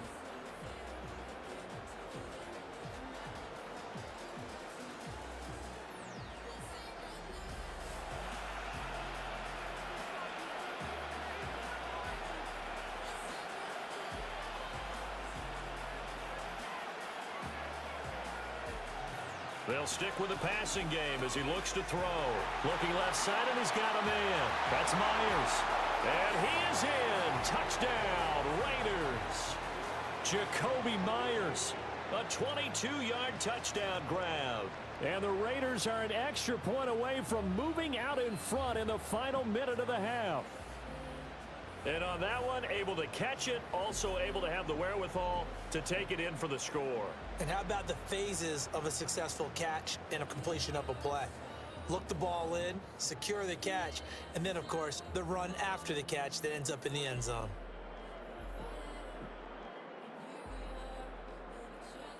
Carlson on for the PAT.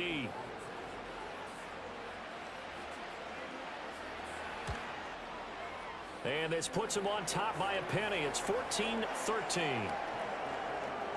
A drive there of just 4 plays. And it was all capped off by Jacoby Myers on the touchdown reception.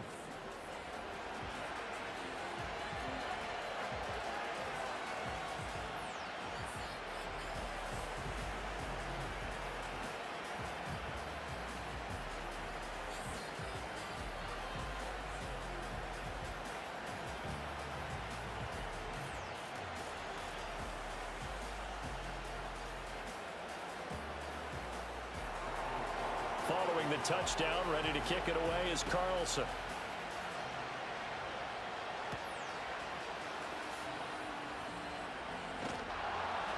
And they will wrangle him down a couple yards shy of the 30.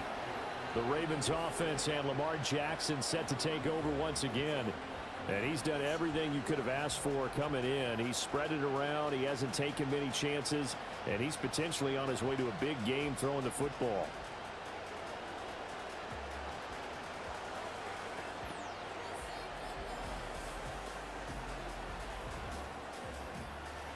The Raven offense set at the line for this next drive.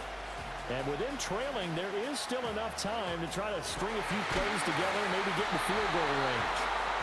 Now the Ravens going to use one of their timeouts as it'll come with 36 ticks to go in half number 1.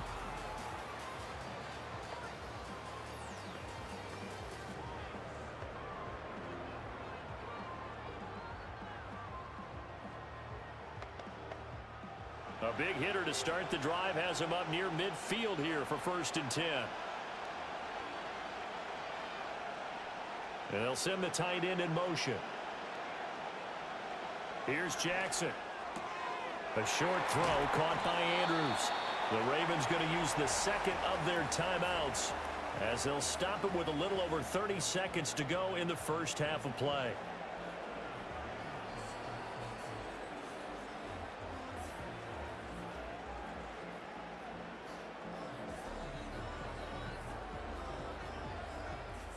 Second and 5.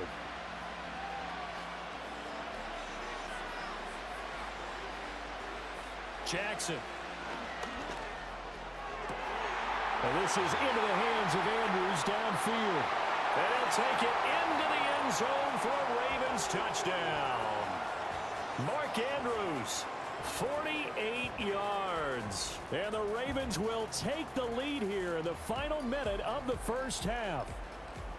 For a big tight end, he can sure move like a slot receiver when he gets a head of steam going. And as a defensive back, you've got a big decision to make when he's moving like that.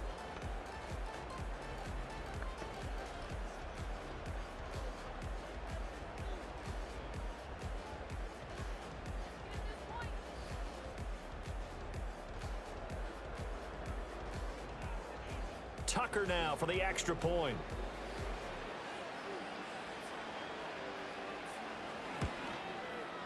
And that'll make this a 6-point game. Scoring summary, 3-play drive. And it's Mark Andrews who finishes things off with a touchdown reception.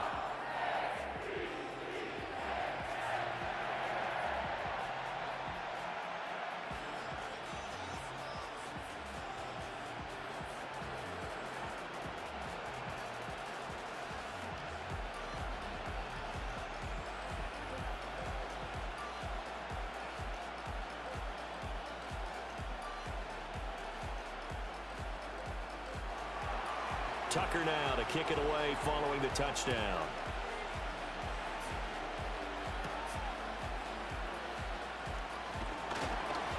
And out a little across the 25 to the 27. One final go for this offense here in this first half. And with time quickly fading here in the second quarter, not sure how aggressively, offensively they want to play this. I think we'll find out just how much they trust their guys in this situation if they decide to take a shot. A little over 20 seconds remaining in the half as they'll line up here 1st and 10. Flag comes in. This might be a free play. Throw right side pulled in by Mayer. And he gets this up across the 35 before he's out of bounds. Well, we looked at each other right when he flinched. We knew that that flag was coming. Yeah, offsides, easy call, mark off the 5, and keep it moving.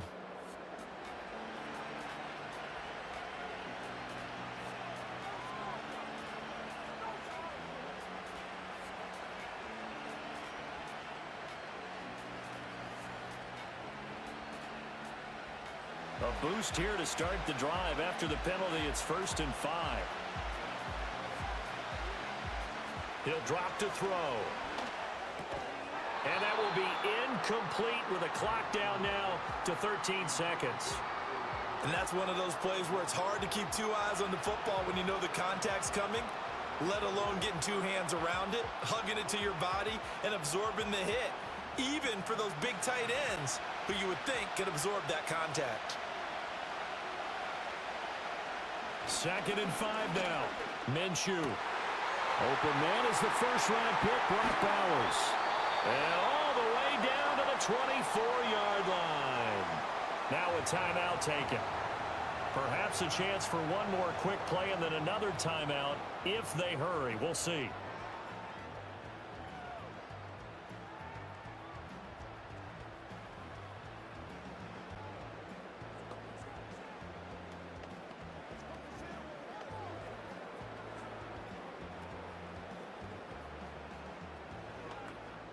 So even though it's 1st down, here's the field goal unit on now to try to get 3 before halftime. From the left hash, this will be a 41-yarder. Carlson able to put this one through. And that cuts the lead down to just 3, 20-17. So they're able to end that drive with 3 points in this one-possession ball game. And ideally, you want to end every drive with points. Most quarterbacks would tell you, let's end it with a kick, right? A PAT, that's number 1. Field goal you'll take. Punts, you really don't want to do that. In this case, they'll take the field goal and get prepared for the rest of the game.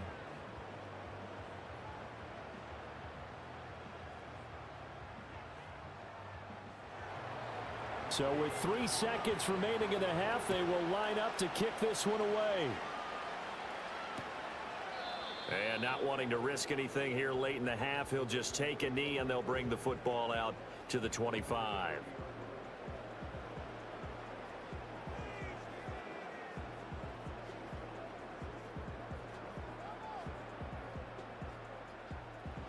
The Baltimore offense at the line, set to get going. And they'll have time for one play. That's it. 3 seconds to go before intermission. Try to drop one in, but it's incomplete. So we've hit halftime. Just a field goal separating these two teams at the break. As we'll get you over to Orlando, where standing by is Jonathan Coachman. He has our EA Sports halftime report.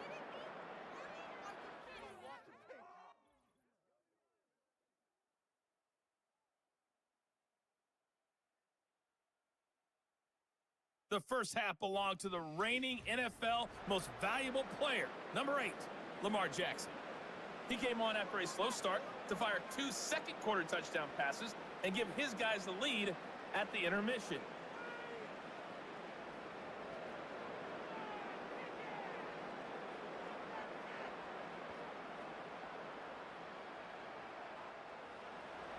It's been a shootout so far. We'll see which defense can make the adjustments as we get back underway in the second half.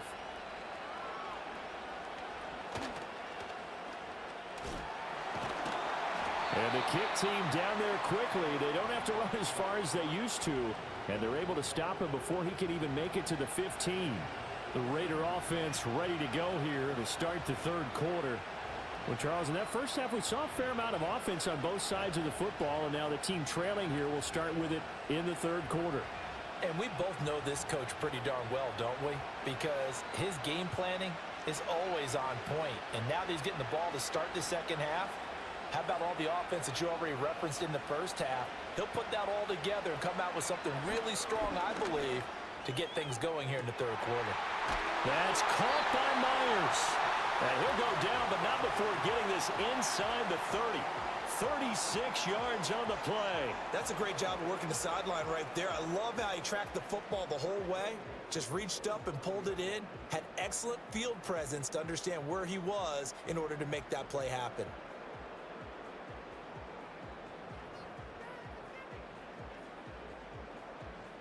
So in Raven territory now. Here's a 1st and 10 at the 27. Caught on the right side by Adams. And able to break one tackle, but then quickly brought down. But a nice little gain. So the completion good for 6 yards, and it'll be 2nd down. When you call a wide receiver screen, no matter how many blockers you get in front of the guy that catches the ball, there's still an aspect of the guy catching it, turning into a runner, breaking tackles and creating his own yardage, and he just did on that play. On 2nd down and 4. Minshew. It's caught. This is White. And down inside the 15, shy of the 10. They've got another 1st down. The Raider passing game clicking on all cylinders right now. I love the drive they're working on here because they know they can take the lead with a touchdown. And so far on this drive, so good. They've moved the ball down the field with very little resistance defensively. But they better be prepared for some adjustments to come their way now. 1st down, here's White. And he'll take this one inside the 10, down to the 8. Give him 3 on 1st down. It'll set up a 2nd and 7. I have to think a major focus of the halftime meetings had to be figuring out how to create space for the running game to get operating. Well, what you pointed out to me at half seems accurate. That line has struggled to sustain blocks. Yeah, I would agree with that totally. They've got to focus on staying on their double teams at the 1st level, make sure that block's secured before they slide off and try and chip someone at the 2nd level. And they'll get this from the 8 to the 5. Pickup of 3. Well, they're hoping that the second half is better for him than the first half. They've got to find a way to get him going. He's a big part of their offense. It's a 5-receiver set. 3 to the left, 2 to the right. Out of the gun now on third down. He's got his target. That's complete. And he'll be taken down, but he does have first down yardage. At 5 yards on the play there, the drive will continue. Well, you have to be aware defensively that you've got 2 goals because obviously you're trying to prevent the touchdown, but you're also trying to keep it from getting a first down as well. That time they weren't up to the task, and it's first and goal. From the gun, Minshew to throw. It fights him off, eluding the pressure. And he is in. Touchdown, Raiders. Gardner Minshew. A touchdown run there from a yard out. And the Raiders have taken the lead as they go right down the field and score on the opening drive of the second half. He didn't originally want to run, but he didn't see anything in the passing game, so he scrambled, and wouldn't you know it, he scores a touchdown anyway. It's awfully nice to have a quarterback who can make things happen with his legs.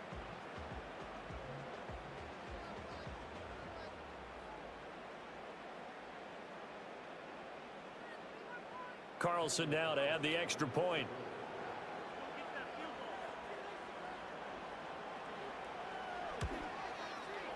And that will make this a 4-point game. So that drives 7 plays in length. And it was Gardner Minshew who finished things off himself with a touchdown run.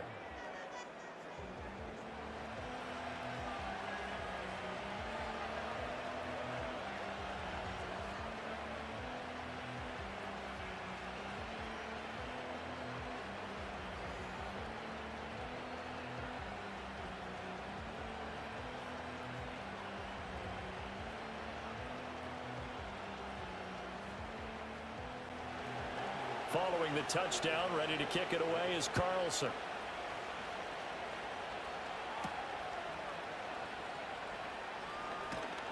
And he takes this near the 25. Just a little pass there. Call it the 26. The Ravens offense and their quarterback ready to go once more. And we'll take you through some of the highlights here. You'll notice he had a hand in a lot of them so far. He's got this offense rolling right now.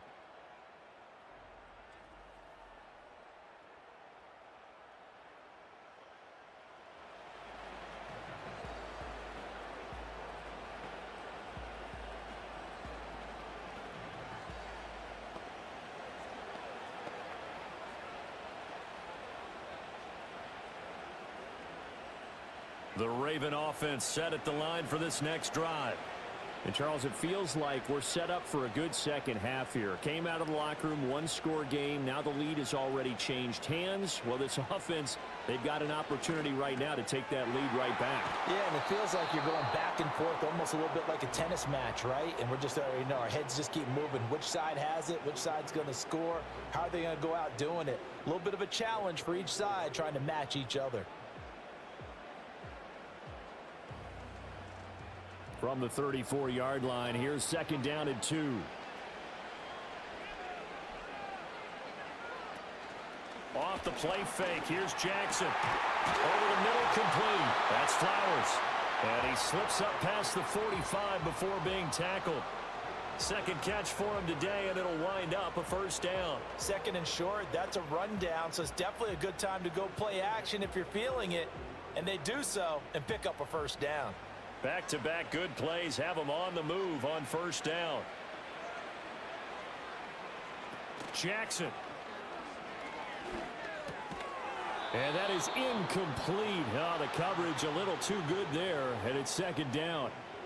To give you an idea of how accurate he's been throwing the football, we're in the second half. That's just his second incompletion.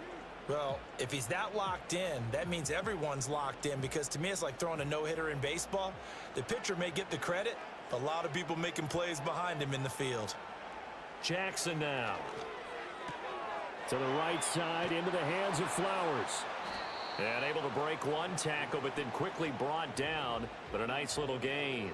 They get 7 out of that, so they're left with a 3rd and 3. He decided to run a hitch route. It really helps to have a guy who can turn it loose. And, boy, he rifled one in there on that one. Not much run after catch, but it worked really well. Here's 3rd and 3. Now it's Jackson. They set up the screen for Henry. And he'll go out of bounds after taking a little further down inside the 40. They get 9 yards there, and they get a first down. But they certainly had success throughout this contest, getting him the ball in the passing game, and there he picks up another first down. Whatever they saw going into this one, they've been able to capitalize on it, and no adjustment has been made to take it away.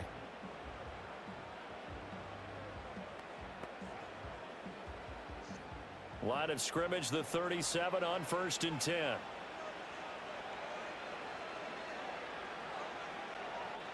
Jackson will throw again. And his throw is incomplete. He didn't just deny a big throw there. He broke that one up in the red zone. An excellent play, one that may help save points on the board when this drive is over.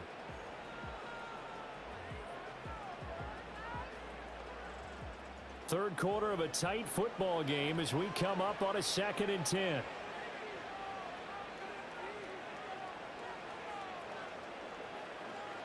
Now Jackson. Looking for Bateman. He's got him complete.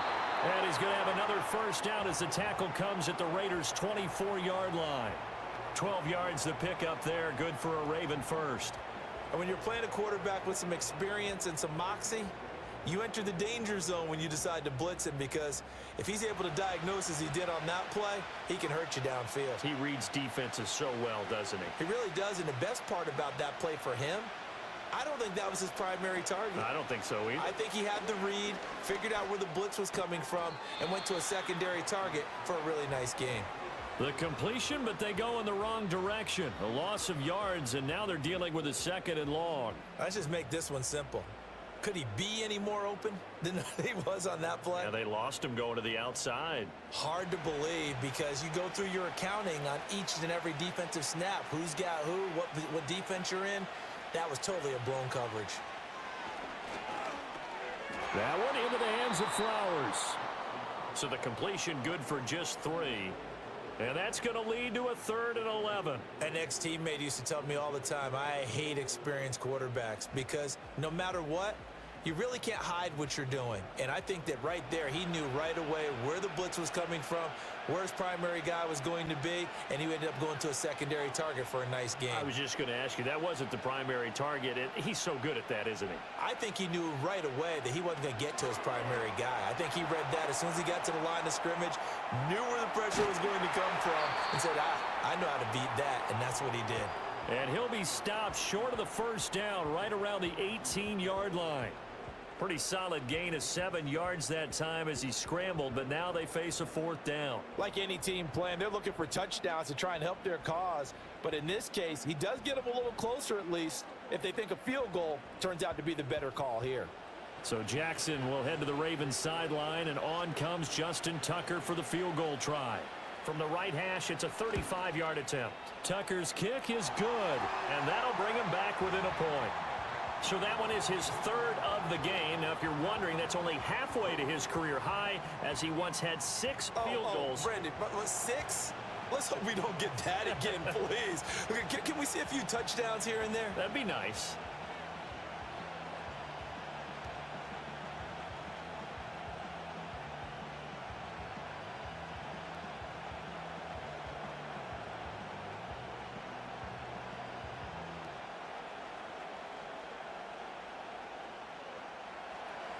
Tucker now following the made field goal, set to kick it away.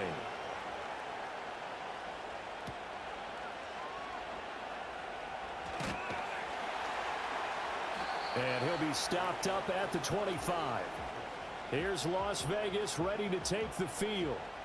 This drive here beginning probably with a pair of motivated groups. Remember, the offense scored a touchdown on their last time out, looking to repeat that in Charles's defense. They were very frustrated after giving up 6 the last time on the field.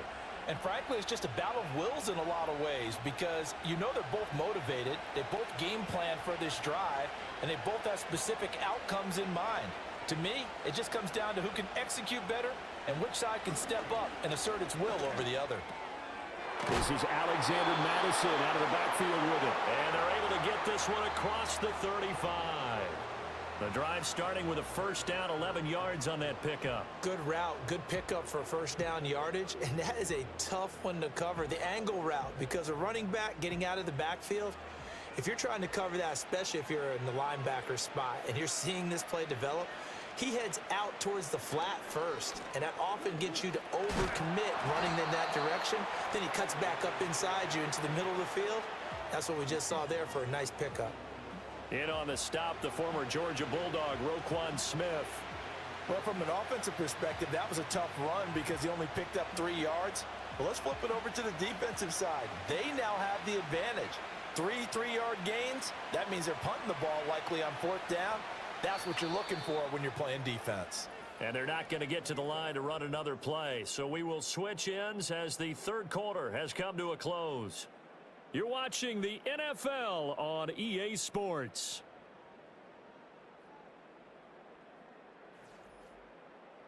Back now here live in New Orleans. This one's still anybody's ball game. It's a 1-point difference here as we begin the fourth quarter of play. Here's Minshew. And he's unable to hold on to that defensively. A potential game changer, but it falls incomplete. I know you're thinking it, but I'll just go ahead and say it. To give you an idea of how sharp he's been in this game, just his second incompletion, and we're in the fourth quarter. He has been locked in, laser-focused all throughout this one, hasn't he? Certainly has, and he's gotten some help from his receivers as well. They also are locked in. Yeah, the drops have been at a bare minimum. And he's just going to be short here, barely. Maybe by a half a foot. It'll be 4th and inches. I hate to surrender the football when you're nursing a slim lead, but they're going to have to punt it away. Trust that defense. It's the right play at this stage of the game as well. You don't need to press it here because you do have that little bit of a cushion, and you count on your D to make it stand up.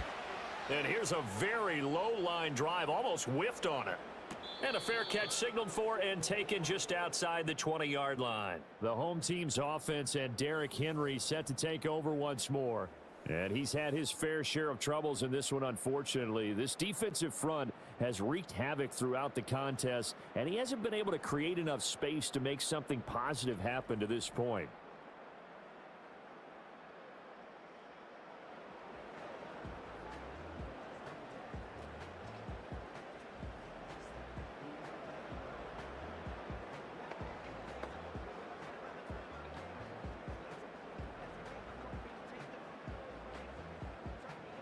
The Baltimore offense at the line, set to get going.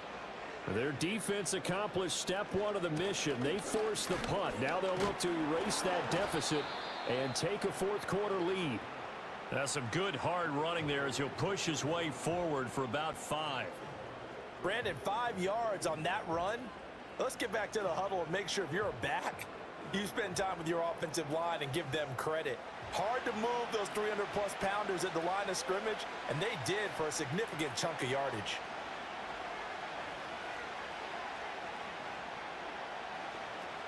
Henry again on 2nd down. And they're able to get this one across the 35. They picked up 5 yards last time. Now they double it and get 10 here. Well, partner, I know this type of running back. I mean, this size, this intensity usually gets better as the game goes on. I can just tell you from experience, the first few quarters, you're eager. You come running up there, I'm going to tackle this guy. By the fourth quarter, you're coming up and thinking about it. And D-line wearing down fourth quarter. Yeah, that's not a guy they want to see consistently. Give him a couple on the carry there, 2nd and 8. That was a pretty good job defensively to hold him to a 2-yard run, but I've got to think this offensive line, they're asking their quarterback for a different type of a run, one that they rely on, one they have confidence in, one they feel like they can block. Off the option, here's Henry. Now 3rd down is looming, a pickup of 2 on 1st down and just 1 yard there. They did a really nice job there defensively. They strung the play out, didn't give him a cutback lane. On each play, you have guys what I call our BCR players. Guys are responsible for the bootleg, for the cutback, and for the reverse. They played that one perfectly. And rode him right out of bounds. Now it's Jackson. That is caught. And he'll be taken down across the 50 at the 45 in enemy territory. 5th catch of the afternoon, and that gives him a first down. And here we are in the 4th quarter, partner, and watch them drive for what would be a go-ahead touchdown. And you and I both know this is where you need a quarterback who can keep his cool back there, not just for himself, but to keep the rest of the team relaxed too. So here's a 1st and 10 now in Raider territory at the 45-yard line. They'll bring a receiver in motion right. Jackson from the shotgun. That's caught. It's Flowers. And he'll get this one down near the 20-yard line, just shy of the 20. Call that a very strong gain of 24. Flowers does a really good job there picking up a new set of downs, and he continues to build off his impressive rookie campaign and saw him record over 850 yards on the year. His competitiveness allows him to make a lot of what we call combat catches, taking balls away from defenders. From the gun, Jackson. On target to his man, Likely. And they'll get this down to the 10. Another good gain. That's now 35 yards combined on those last 2 plays. Tell you what, he's been able to put the ball in some tight spots all game long. That throw, no different. Yeah, a lot of people would call it a gutsy type of a throw. I think he looks at it as, I can do it, so it's not that big of a deal to me, and I'm going to keep firing. Henry will get it. He's been busy today. And he's going to be brought down just shy of the 5 at the 6. That's a strong pickup right there on 1st down, and as this drive goes on, we're seeing an offensive line and running game imposing its will. Now 2nd and 5. Snap will come from the 6.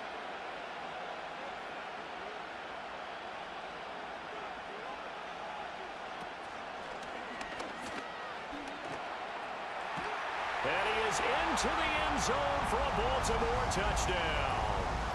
Lamar Jackson scoring on the keeper from 6 yards out. And the Ravens have taken a 4th quarter lead.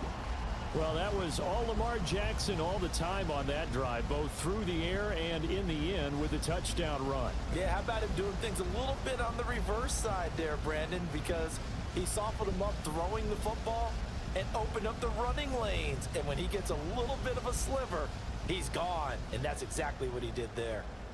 Here we go now as we get set for a big 2-point conversion. Jackson here is going to look to throw. And it is incomplete, so they can't convert for 2. And now the lead stays at 5. So unable to throw it in for 2 from the 2. Let me ask you, as a former DB, what changes there around the goal line on a 2-point conversion as far as how you're defending it? You just make sure you never back up and you never retreat. You establish yourself really on the line of scrimmage, put your heels on the goal line at worst, and if they're going to throw the ball, make them throw it over your head because they're going to run out of space because of the back of the end zone. Never let a guy catch one in front of you.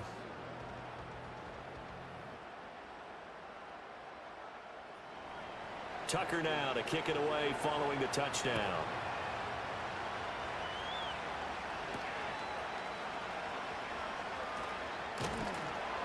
And he'll take it up past the 25 to the 26-yard line. The Raiders now set to get the football back. And they will be looking to answer the touchdown their defense just surrendered. Still a good chunk of time remaining here in the 4th quarter and a chance to regain the lead in a tight one.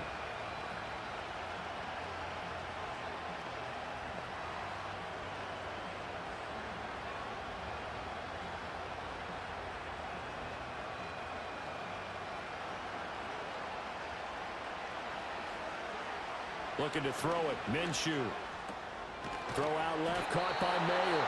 And he's taken down, but able to slip across the 35. A gain of 11 to kick off the drive, and it's a quick first down. But whenever you call and run the hitch route, a lot of times that ball's got to be in the air before the receiver even turns around. That's the result of throwing it so many times in practice. Is really a timing route. Make sure that ball's out of your hands, and oftentimes the receiver turns around, and there's the ball. Nice completion there. It gets it right back to Mayer. And they bring him to the ground just shy of midfield.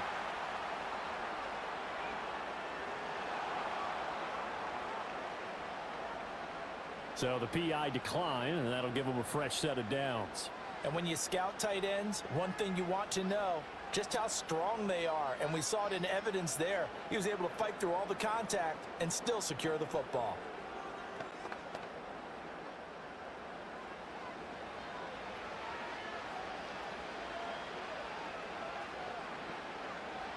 Minshew sets to throw. Over the middle, hooks up with a tight end, Bowers.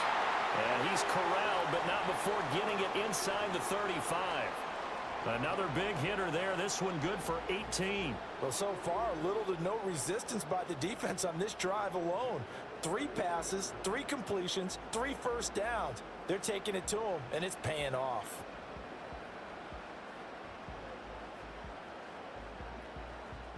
So in Raven territory now. Here's a 1st and 10 down at the 33.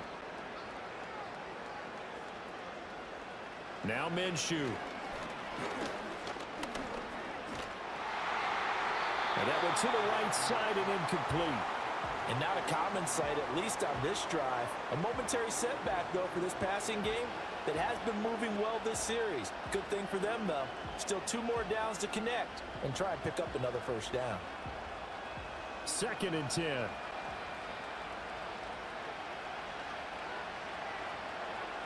Again, Minshew looking to throw. They'll get the tight end Bowers involved there. And he's going to be taken down with the first down at the Ravens' 12-yard line. A gain there of 21 yards. And this has been a nice answer to the touchdown drive against them a few minutes ago because they've come out and reestablished the tempo. A nice throw there, and they're putting together a very strong drive as a response. Back to throw again. And that's going to be caught for a Raider touchdown. Devontae Adams, a 12-yard touchdown grab. And the Raiders answer back with a touchdown of their own to take a 4th quarter lead. Plenty of scoring here of late, and our lead changes hands now in the 4th quarter. Yeah, they just gave up a touchdown the other end, so they knew that with time getting short, they had to put something together here, and they were able to do so and retake the lead right back.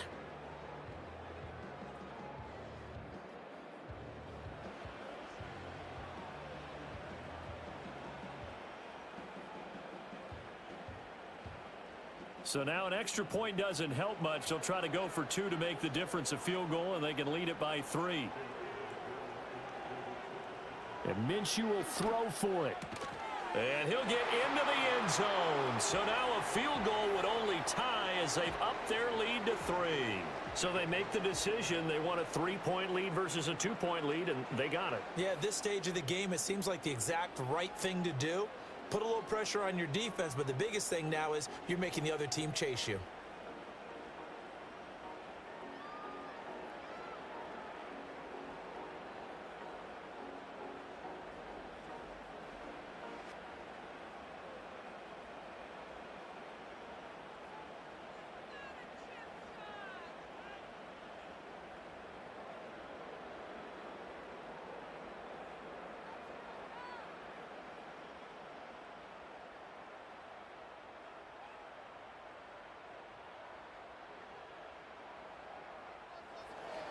Following the touchdown, ready to kick it away is Carlson.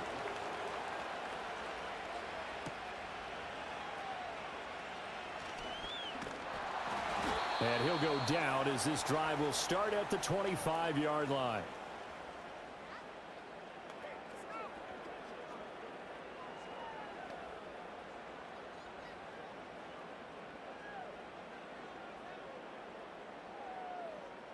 They'll come up 1st and 10 here.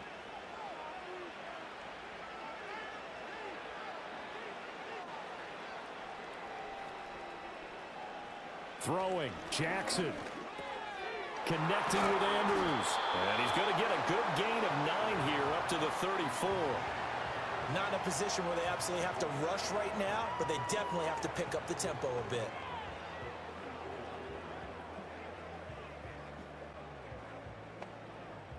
Here comes 2nd down.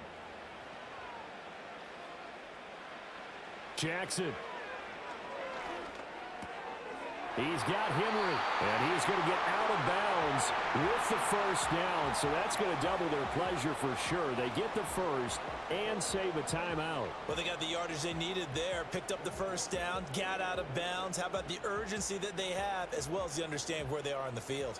Plenty of time. All 3 timeouts still remain. Here's 1st and 10 now.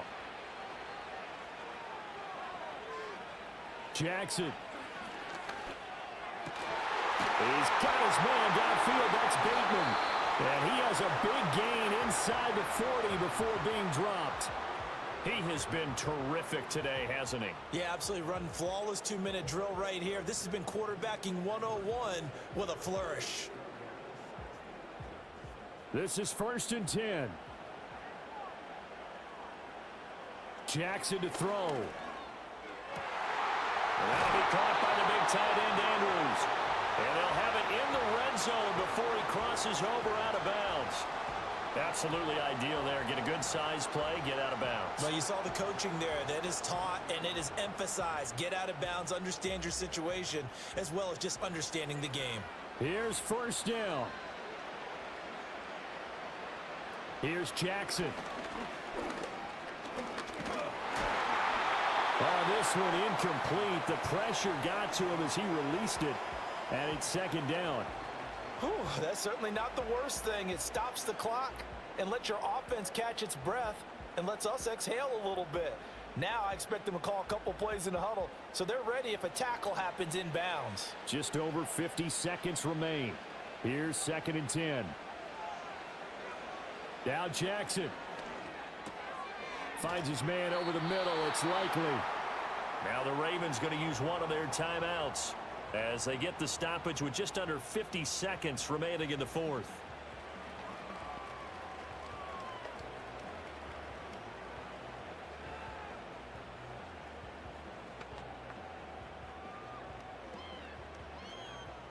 But just a gigantic play here, both sides. This is 3rd and inches. Here's Jackson. Pass taken in by his big tight end. The Ravens going to use the second of their timeouts as they'll stop it with just over 40 seconds to go in the game.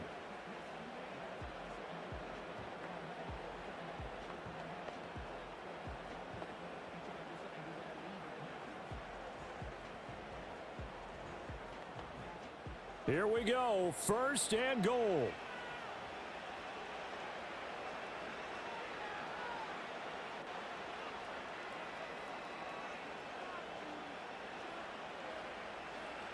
Throwing now is Jackson. And this is caught. Touchdown. And they've taken the lead here in the final minute.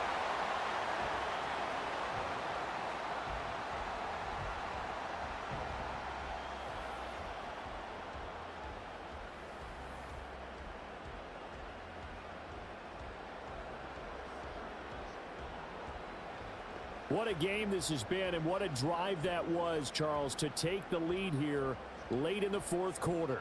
And, partner, that's a job well done by everyone, from the players to the guys calling the plays. And if I may introduce just one downside to the mix, might be a little bit too much time left. Enough on the clock for a final last-ditch effort to try and steal this win away. Tucker with the extra point, and that will make this a 4-point game. So that one, an 8-play drive. It spans 75 yards. And it's capped off by the late touchdown that puts him out in front here in the final minute of the contest.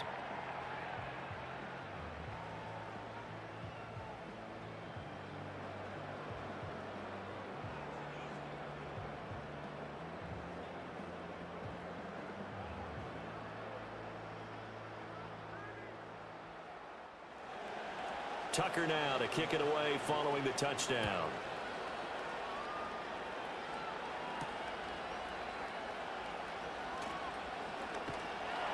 And able to get this across the 20, but not much further as he's dropped at the 23-yard line. So the Raiders now down by 4, 35 seconds to go. How will this thing pan out? We'll watch as they come up on 1st down.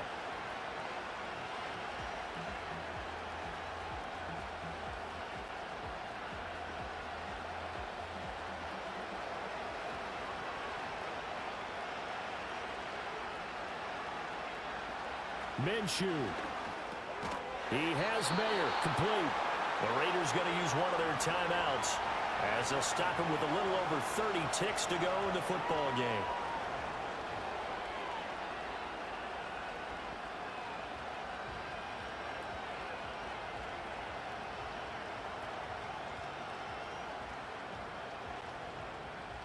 Here's 2nd down and 3.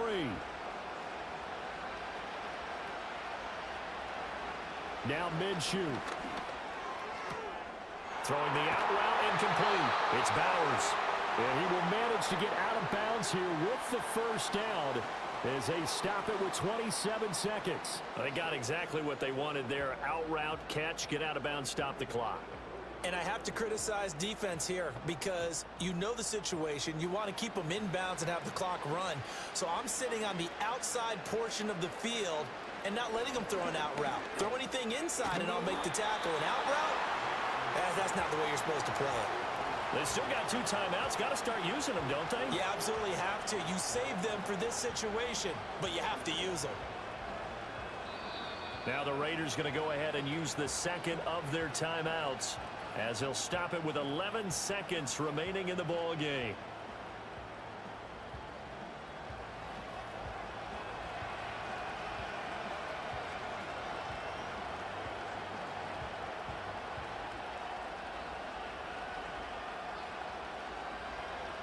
Second and 6 coming up. Here's Minshew. And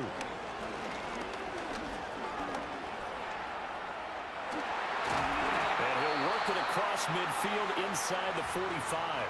Now they do indeed get the timeout, so all is not lost. They'll have a chance for one final heave to the end zone.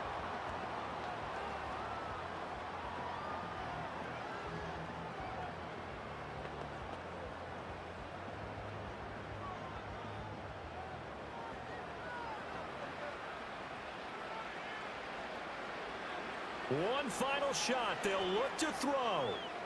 This for all the marbles. And that is going to be incomplete. Boy, they got the tip they were looking for but couldn't secure it. And this one's over. What a game we were treated to in this one. And on that final play, they had a chance. They had the ball just beyond midfield for one final shot but couldn't get it done, and they suffered the loss. Yeah, and you mentioned how they had a chance on that final play, and getting it to midfield gave them that opportunity, hoping they could find their way to the end zone and make that miracle happen. A really good ending to an entertaining contest, though. So that'll do it for us. For Charles Davis and all our crew, I'm Brandon Gaudin. You've been watching the NFL on EA Sports. Till next time, we say so long from the Bayou.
It's the NFL on EA Sports. And if it's in the game, it's in the game. It's the New Orleans Saints and the Dallas Cowboys. All that and more coming up next. 20 miles west of downtown Dallas, one of the league's grand settings, AT&T Stadium in Arlington. Good to be with you. Mike Tirico, Greg Olson here in the booth. Greg, we've been around for a minute, as the kids like to say. I called your games. There are guys who you played with back in your day who are now the veteran players in the league, and we got a couple of veterans here at quarterback. What a difference it makes for a team when they come in with a guy who knows what he's doing back at quarterback. Oh, and it really does. And remember, Mike, the only way to gain experience is to gain experience. There's no magic formula. You got to be in the fire, make mistakes, make great plays, learning lessons. The more you see, the better you get. And no position is that more magnified than in the NFL at the quarterback position. So the fact that these guys have played so many games, so many seasons, they've seen so much, that's a huge advantage for each of these teams. Now the question is, in today's matchup, who comes out on top? On the return, it's Rashid Shaheed. He'll work his way across the 25-yard line. The Saints coming out, and the veteran leads them. It's their quarterback, Derek Carr, 9 years with the Raiders, now year 2 with the Saints. Greg, for a man who's now 33 years old. There's no denying he is a passionate and productive NFL quarterback. But as good as he is, Mike, he just hasn't quite found a way to get over the hump to join that upper echelon of elite quarterbacks. He has this big arm. He can sling it all over the field. But that big arm is also what gets him into trouble sometimes. He needs to find that happy medium between taking care of the ball while still being aggressive. And if he can do that, he'll have as good a chance as any to come out on top. The reception for Rashid Shaheed. And he's going to be taken down at the 37. Not a whole lot complicated about this play, Mike. That was understanding where the holes of the defense were. Remember, in this zone coverage, you got to find green grass, get past the first down marker, be friendly to the quarterback, and then the ball has to be out on time before those zone defenders can react to the receiver. It's exactly how it played out here. You can drop all the fancy plays you want, but when the quarterback and the receiver see it through the same set of eyes, it's virtually impossible to stop. And that sideline just cannot believe their guy did not come down with that play. I mean, that's as easy as it gets. I frankly don't blame him. I mean, that's a play at this level you just have to make. Your teammates are dependent on it. First carry now for Alvin Kamara. And he'll take this up past the 40, a pickup of 5.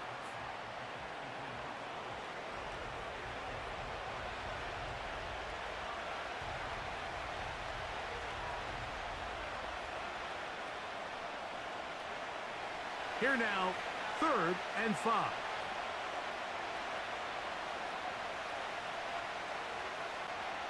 Shaheed in motion. Carr from the gun on 3rd down. And that is incomplete. The most important stat, Mike, to determine wins and losses in the NFL is clearly turnover differential, your ability to protect the ball and on defense, take the ball away. And for any offense, that's even more critical when you have the ball on your side of the field.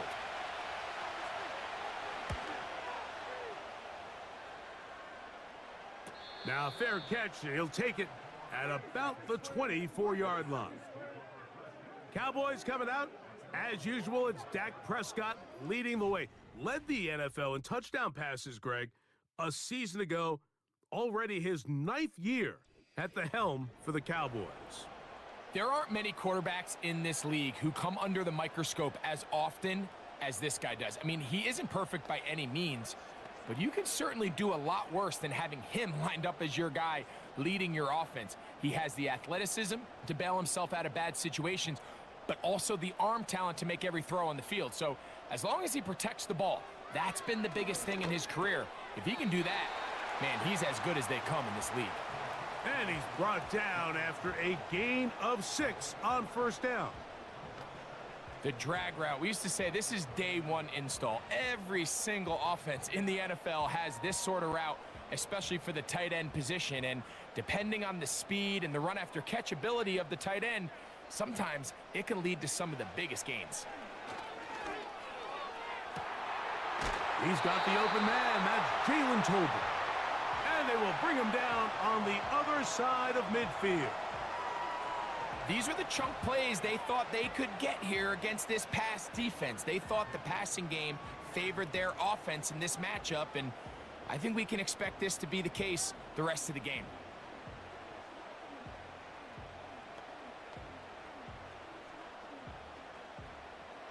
Here's 1st and 10.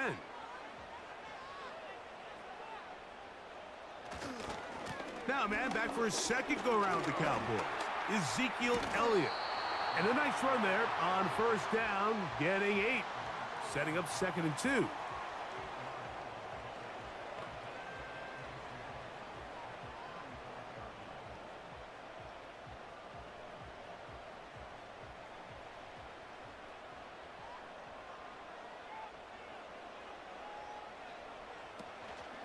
Again, here's Zeke. He'll inch forward for maybe a yard. Demario Davis there on the play.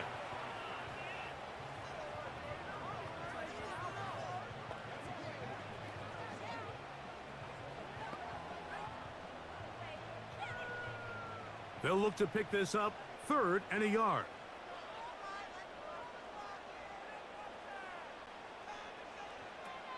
From the shotgun, it's Dak. That is caught. Hooks gets the grab. I think they're going to have to be more creative here on the back end with the types of coverages they show this quarterback. When you just show pre-snap, it is straight man coverage, and then you stay in it once the ball is snapped. It just makes it so easy on these quarterbacks, Mike, to just find the matchup that they like and exploit it. Change the look pre-snap to post-snap. Mix in zone, mix in man.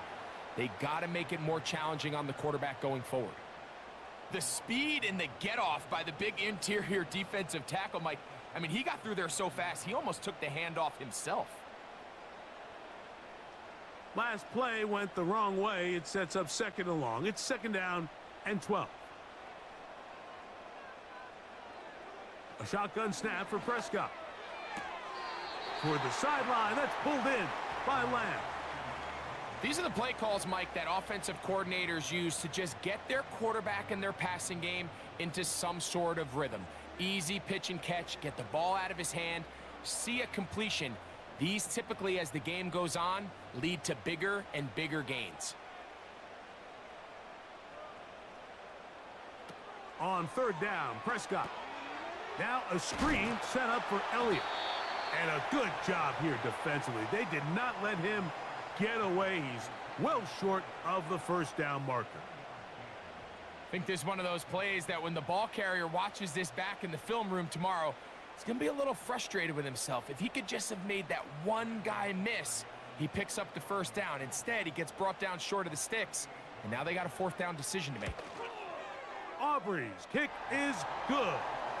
And the Cowboys are out to an early 3-0 lead. And I think this is going to end up being considered a successful drive, Mike. I think obviously you would have loved to see them come down and convert and score a touchdown. But at the very least, they needed to come away with 3. They were able to do that and take a lead on that field goal.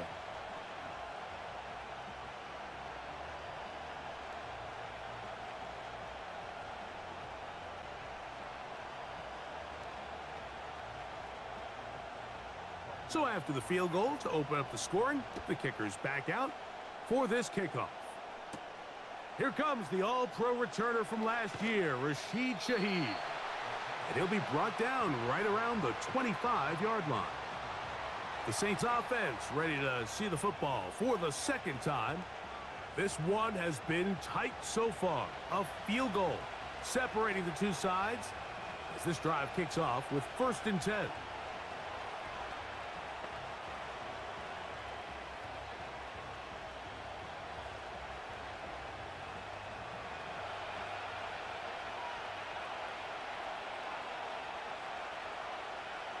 Now Carr on the bootleg. He gets that complete to Cedric Wilson. And they will finally get him out of bounds, but not until he's near the 45-yard line. An even 20 yards. Impressive start to this drive. These crossing concepts are frequently used, Mike, throughout the entire game, all across the league. And what it does is it creates a lot of natural rubs. You run out the backside of the defense and rely heavily on the yards after the catch, and it's exactly how they're able to pick up this big gain. This is why the timing of these routes is so critical. If that ball is thrown a little bit later, he's unable to keep his feet in bounds, but instead the quarterback is on time and accurate, and the receiver does a nice job not only securing the catch, but ensuring that both feet remain in bounds. They'll go play action with Carr. His pass taken in by Shaheed. And they'll take this down inside the 35.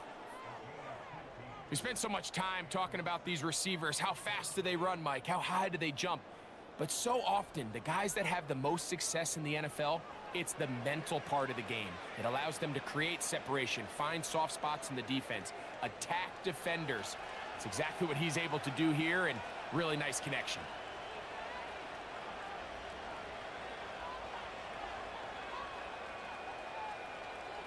First down throw for Carr. Shaheed with the catch. Certainly not the biggest play of the day, but a good example of picking up positive yardage, staying ahead of the chains by a well-timed ball and a well-timed route. Here's 2nd and 2.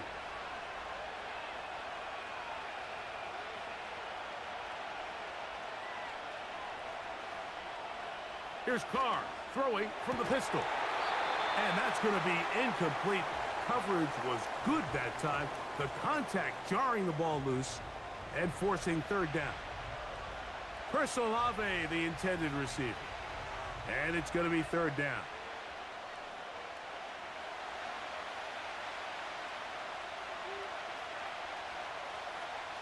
They'll motion their tight end, Johnson. He's got his man. That's Olave. And he's going to have the first down. It is a gain of 6. Good conversion on 3rd down. Mike, I think we make so much of all these fancy routes, right? The selling, the head fakes, getting in and out of the break. And while that's really important to create separation, that's really more of a man beater. That's when teams want to just play you one-on-one and you have to beat the defender. Against zone defense, like we saw here, it's a lot more simpler. Understand the concept of the play, understand where the holes in the defense are, and get there and be friendly to the quarterback. And if you're open, stay open. That's NFL route running. That's what the best guys do. 5 yards from the house. They've got it 1st and goal. They'll run here with Kamara.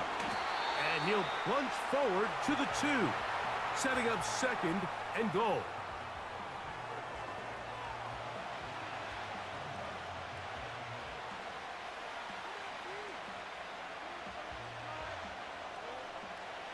Come a little closer. Here's 2nd and goal.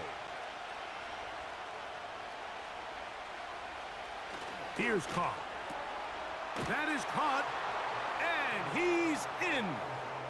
Jawan Johnson, touchdown Saints. When you think back to their first possession of this game, Mike, it resulted in a punt. Not exactly the fast start the coaches told us was so important as this game unfolds. They get the ball back for possession 2. Now they try to find some rhythm, find their identity of the game plan, and they come away with 6. So that's how you bounce back in this league. It's not always going to be perfect. Really nice job settling into this game here with their 2nd possession. Blake Grupe comes on for the extra point. The kick is good. And the Saints move out to a 7-3 lead.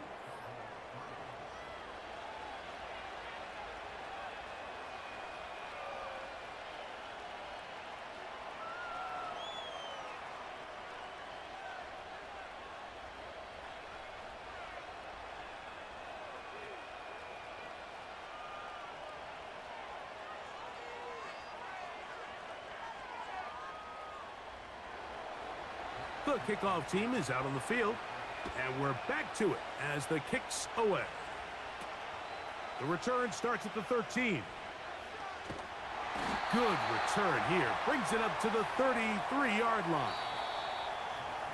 1 quarter in the books. The Saints out on top.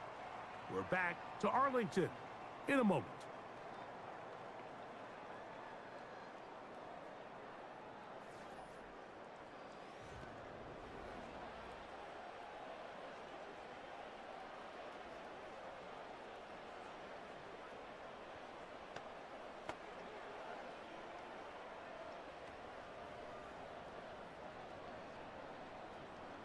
They'll come up here, 1st and 10. In motion, Lamb. On 1st and 10, Prescott. This one caught by CeeDee Lamb. And no chance to turn and go. That one good for just a couple. The receiver thought he had a nice soft spot in that zone coverage, and he settles down to give a nice target to the quarterback. But the defense had eyes on him the entire time. Secure rally tackle prevents that from turning into a big play. On 2nd down, it's Dak. Catch is made. That is Schoonmaker. He's taken down, but just shy of midfield. Every once in a while, it just comes down to you need somebody in the huddle to just make a play, and it wasn't a whole lot fancy here. The quarterback just dumps the ball down, a quick underneath completion, and then really it's the yards after catch that did the rest, and that's what it takes. You're not always going to have the perfect play. You're not always going to dial up the perfect play against the perfect look. Sometimes players need to make plays, and that was a good one there. That's his 3rd catch of this first half, and good enough for a 1st down. Great pre-snap recognition here by the quarterback. He looks outside and sees man coverage, and he knows exactly where he's going to go with the ball.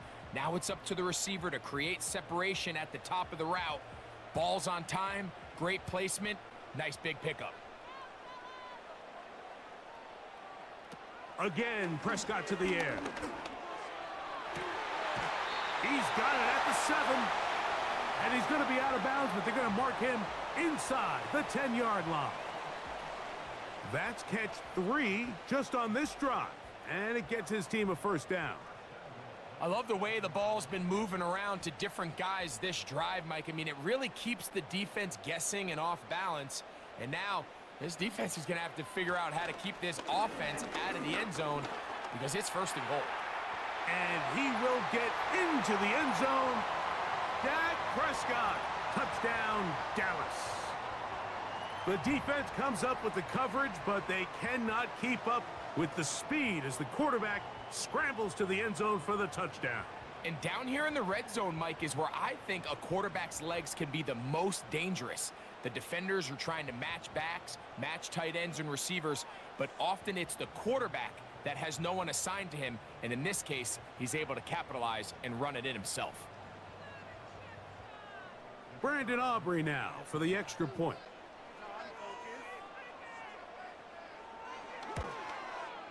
He gets it to go, and the Cowboys are on top. It's now 10-7.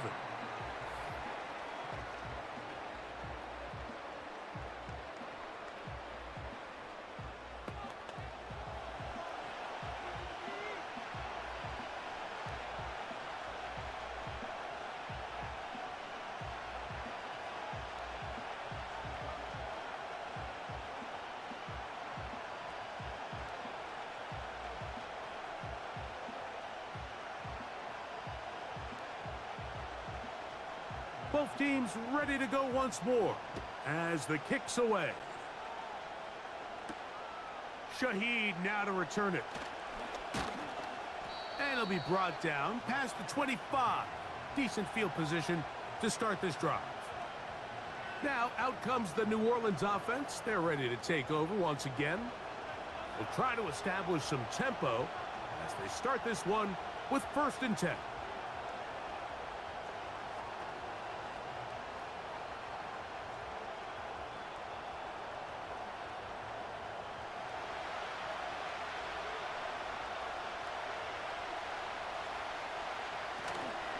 They'll start this one on the ground with Kamara.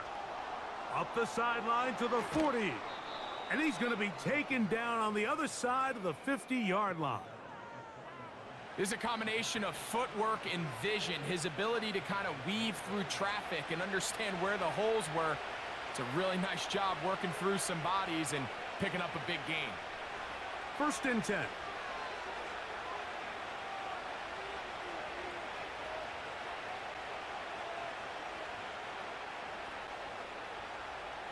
From the shotgun, it's Carr. Left side into the hands of Olave. And they bring him down, but not until they get inside the 30-yard line.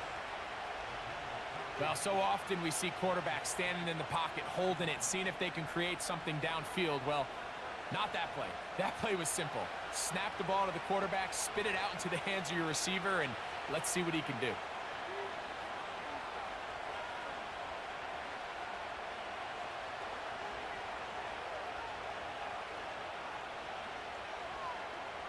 On 1st and 10, Carr.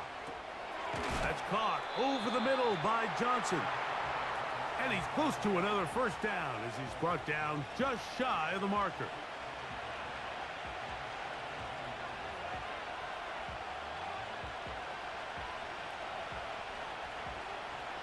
Second and a yard.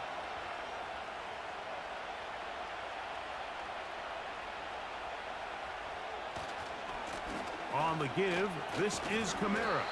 Trying to find some place to go, but nothing developing. Tackled behind the line. It's a loss of 1.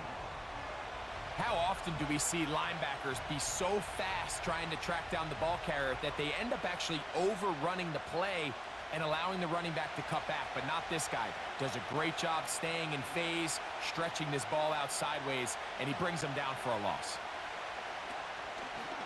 Play action now. It's Carr. And he'll take it on in. Jawan Johnson. Touchdown, New Orleans. His 2nd TD of the game, and this one gives his team the lead. And that is number 2. Greg, he is off to some kind of start in this one. 2 quarters and 2 receiving touchdowns. Mike, this is one of those situations where as a defensive coordinator, you've got to give your group an answer, because right now, they don't have one for this guy.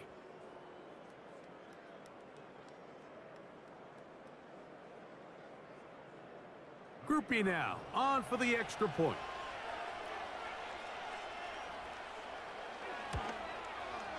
He's got it. The Saints are on top. It's 14-10.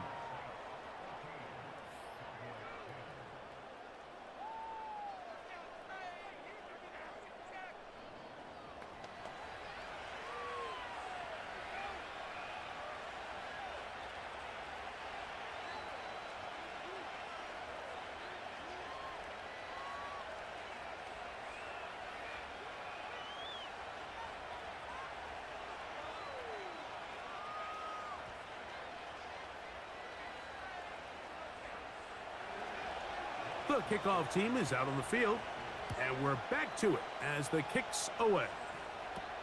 Cavante Turpin on the return. A good return as he takes it across the 30. So now here are the Cowboys. Their offense ready to make their way back onto the field. They trail by 4. A touchdown gives them the lead. Drive begins with 1st and 10.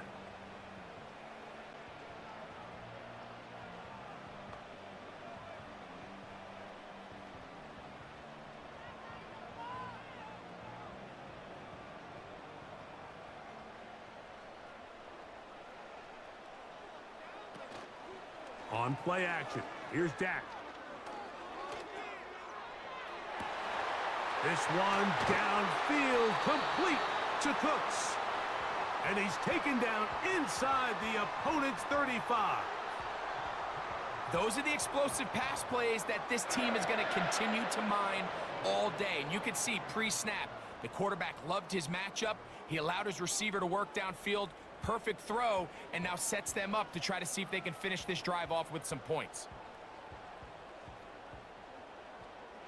They'll break the huddle. Coming up now for 1st and 10.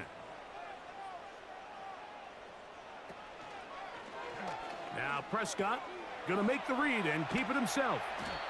And some good footwork there. He'll take this forward for a gain of 8. Good decision by the quarterback. In this situation, all you're looking to do is have a positive play. He decides to pull it, and that's exactly what he's able to do. They'll come to the line now on 2nd and 2. We'll go play action. It's Prescott. That is brought in at the 10. And he's in. Brandon Cooks. Touchdown, Cowboys. And here's a great example, Mike, of how experience and having some veteran players at these key spots, they can work so well together. The whole idea is you need to see the game through the eyes of the quarterback, and I think that's what the receiver did such a nice job in. He was on time, he was accurate, and you never fool your quarterback. When you have two guys like this that are operating on the same page, you can see the result. Now Aubrey for the extra point.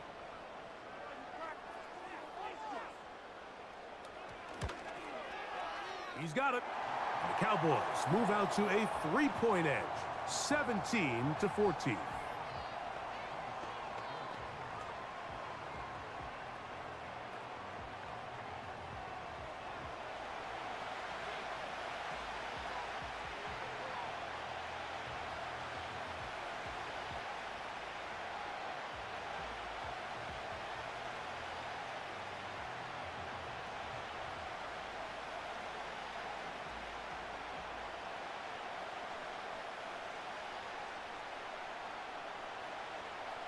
Both teams ready to go once more as the kick's away.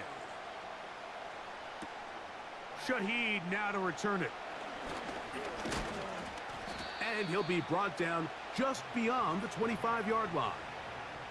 The Saints offense starting to trot out for this next possession. They'll start out 1st down and 10.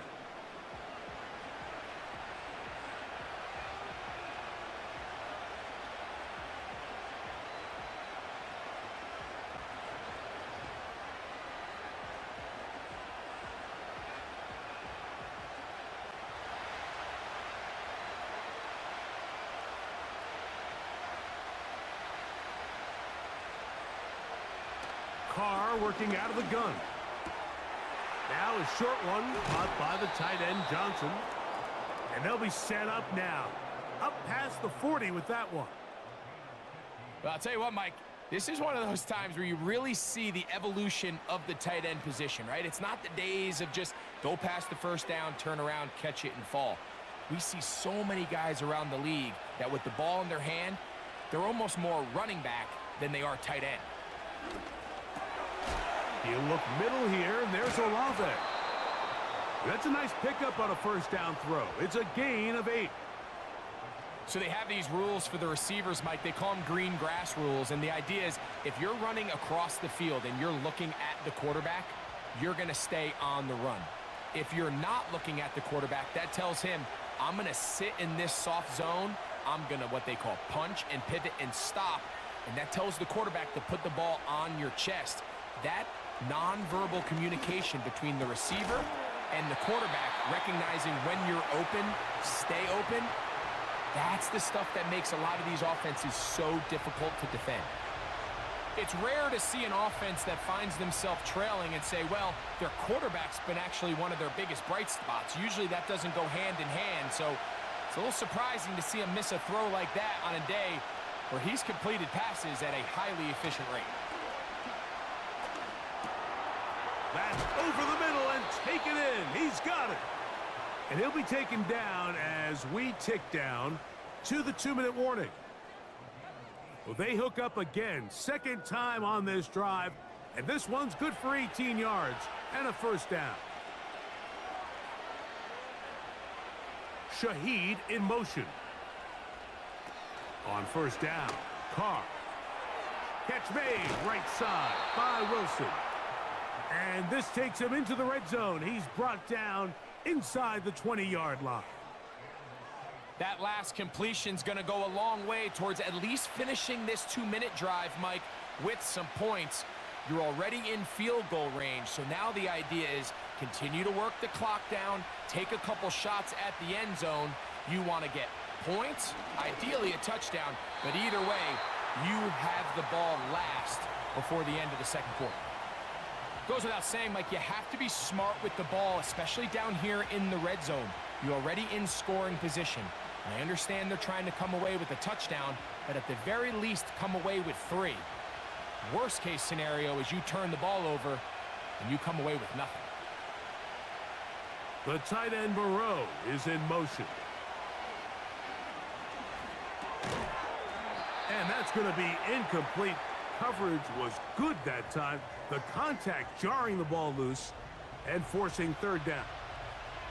They couldn't quite connect there on that short pass, Mike, and I just think it's worth reminding everyone how different the concepts are down here in the red zone than what the rest of the game plan calls for in the normal part of the field. Carr from the gun on third down. Taking off, he'll try to get there. Can't beat those legs. 13-yard pickup. A scramble leads to a first down. Those plays are killers for a defense. You think you have the quarterback hemmed in. You think you have a chance for your pass rush to get you off the field. Instead, he gets away, picks up some tough yards, and sets his team up first and goal. So here's a chance to take the lead going into the locker room. It's first and goal. Carr to throw. And this time the rush gets home. And down he goes.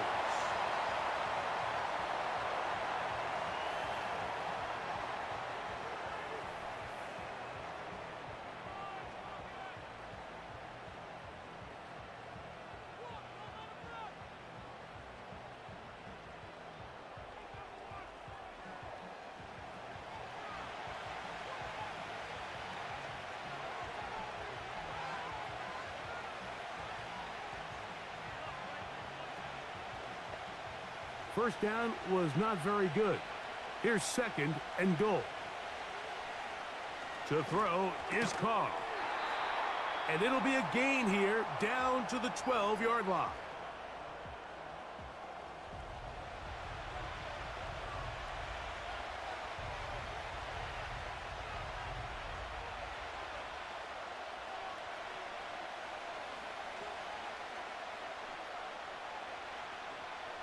So can the defense come up with the early stop here on third and goal?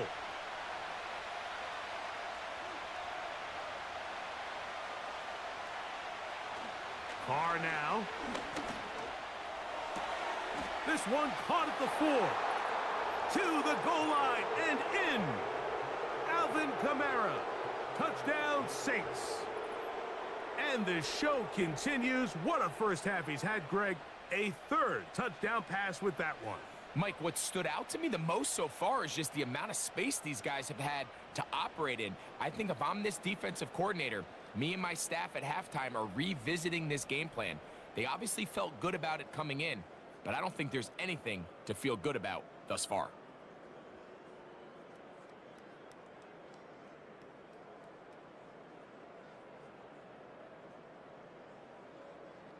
On comes Blake Grupe for the PAT.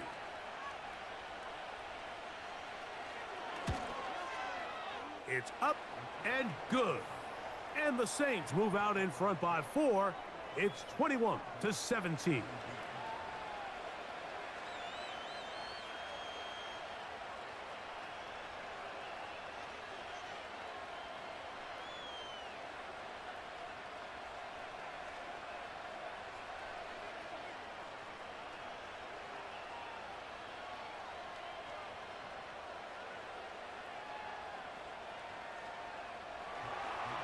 Still a little time. Final minute of this first half. We'll see if they can do anything with this kickoff that is coming their way. And their drive will begin at the 30-yard line. The Cowboys offense going to get it one last time here late in the opening half. They'll start it here with a 1st and 10.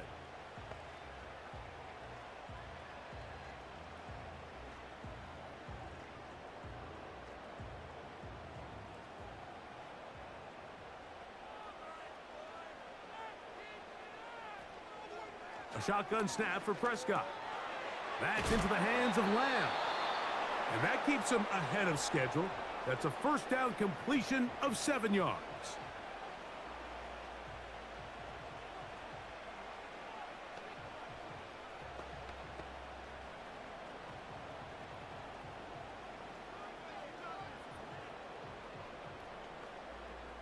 Here's a 2nd and 3 forthcoming.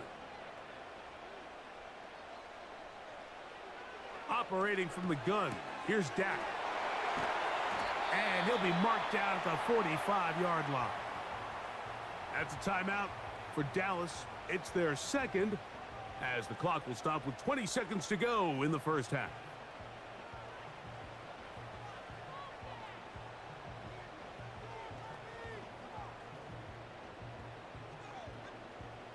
Set to go now on 1st and 10. From the shotgun, it's Dak. Catch is made there on the left side by Cooks. And they bring him down, but not until they get inside the 30-yard line.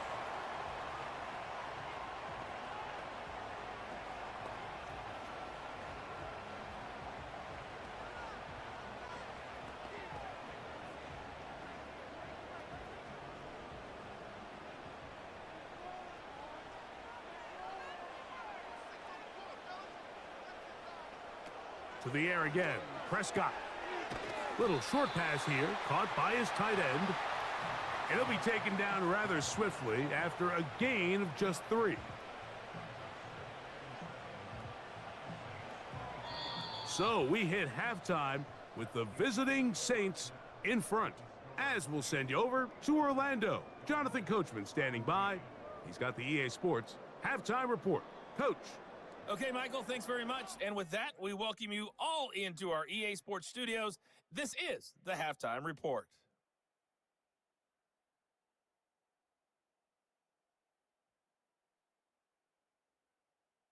We saw a couple of high-octane offenses getting it done in the first half. Both teams had no problems moving the football. And you have to think, the team whose defense shows up in the second half is going to be the one who walks out of here with a victory.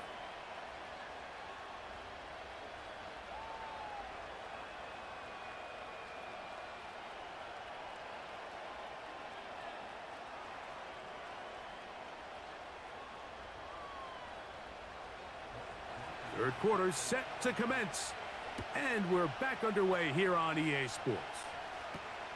On the return, here's Turpin. Oh, very good field position to start as the return is past the 40. Here's Dak Prescott and the Cowboy offense set to go again.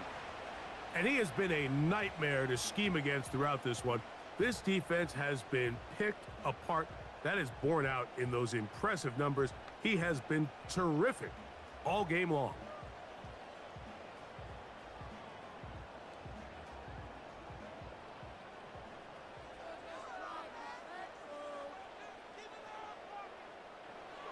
Dak going to throw it here on first down. Catch is made. That is Schoonmaker. And that keeps him ahead of schedule. That's a first down completion of 7 yards.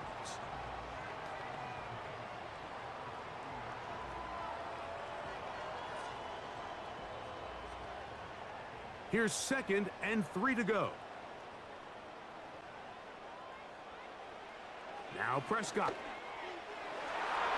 And a good effort there defensively. It's knocked away and incomplete.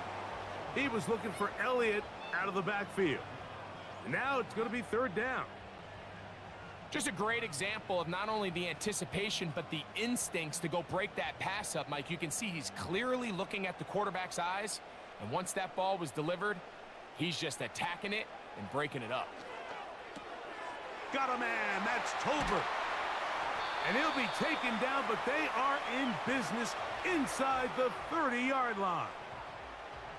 This may look like a simple connection, Mike, just pitch and catch, but I can promise you the amount of time these two guys have spent together on the practice field, in the meeting rooms, just getting on the same page, seeing the game through the same set of eyes, it makes what's pretty difficult seem a lot easier. Boy, some bulk in the formation on that right side. here for 1st and 10. On the play fake, Dak. To the left side, caught by Lamb. And he's going to be out of bounds, but they're going to mark him inside the 10-yard line. That is a gain of 20. And what a chance now. 1st and goal coming up. Throwing a comeback route against zone coverage, it could be a little bit tricky. Remember, in zone, the defender's eyes are on the quarterback. So if your receiver doesn't sell that right and this ball's not thrown on time, you're going to end up watching that defender take this thing back the other way.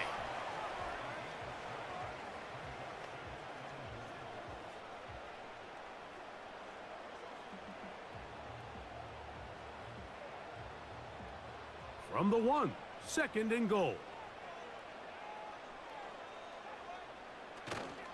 Play fake. Prescott.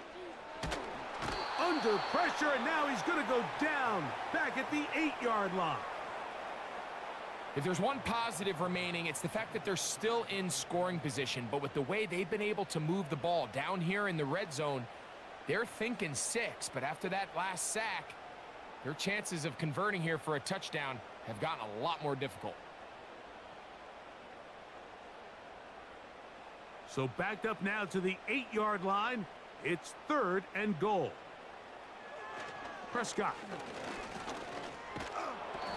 This pressure is relentless. They get him again. How'd you like to be this offensive play caller?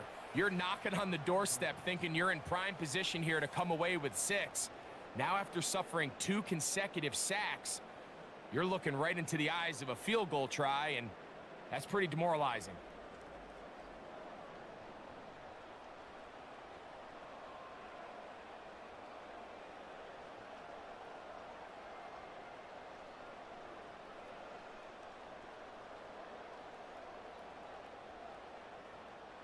On for the field goal now, it's Brandon Aubrey. This from 34 yards. He is 2 for 2. That kick is good. And the Cowboys cut the deficit down to 1. And I can tell you firsthand, Mike, when you find yourself trailing in a game, you don't feel very good about coming away with field goals. But in this case, it does get them a little bit closer and cut into this deficit.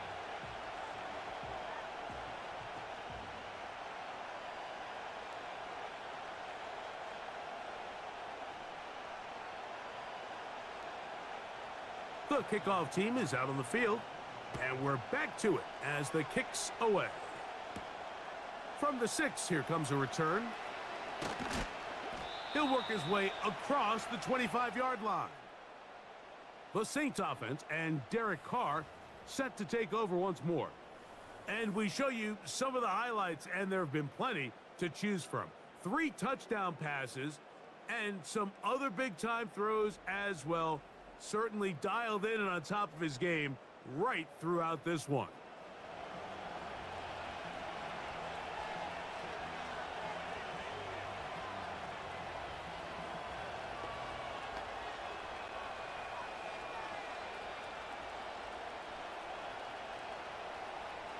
They'll start this one with a 3 tight end look.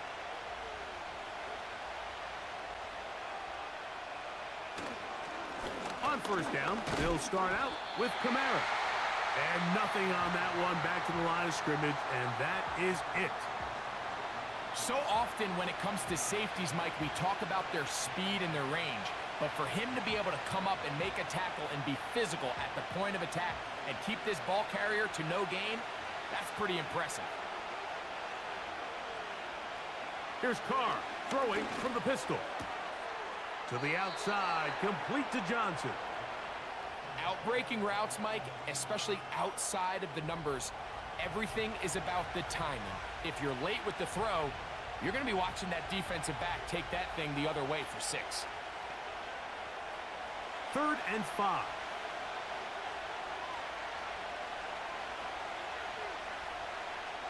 To throw, it's Carr. Right back to Johnson. He's got it again. He had 2 touchdowns earlier. Looking to see what he can do here in this second half. That grab gets them a first down. Every quarterback's dream is, can I get the ball out of my hand as fast as possible and get it to a guy that can do the rest after the catch? And it seems like nowadays, throughout the entire league, the best offenses thrive in yards after the catch. So they come to the line for first down and 10. They'll go play action with Carr. His pass taken in by Shaheed. And he'll be taken down, but they are in business inside the 30-yard line. And it's the arm talent, Mike. It's on full display. His ability to step up in the pocket, get everything behind that ball, and throw a laser on a line accurately downfield. That's not a throw that all quarterbacks in the NFL are capable of making, and I think it was pretty good defense. Just turned out to be a better throw.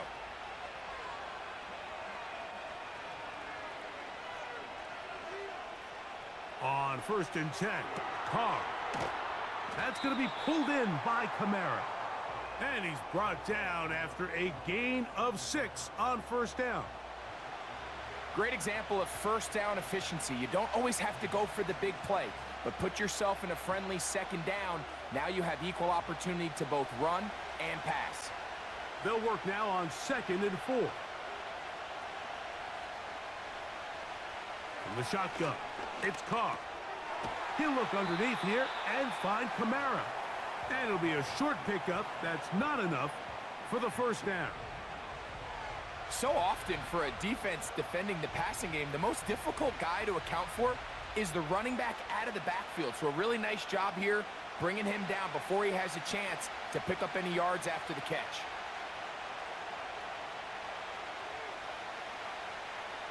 Back is Carr. Open man is Shaheed. That's complete. And he's going to have the first down. It is a gain of 6. Good conversion on third down. Really nice job here by the quarterback, understanding what did he need to pick up a fresh set of downs. In this case, that underneath drag route was all it took.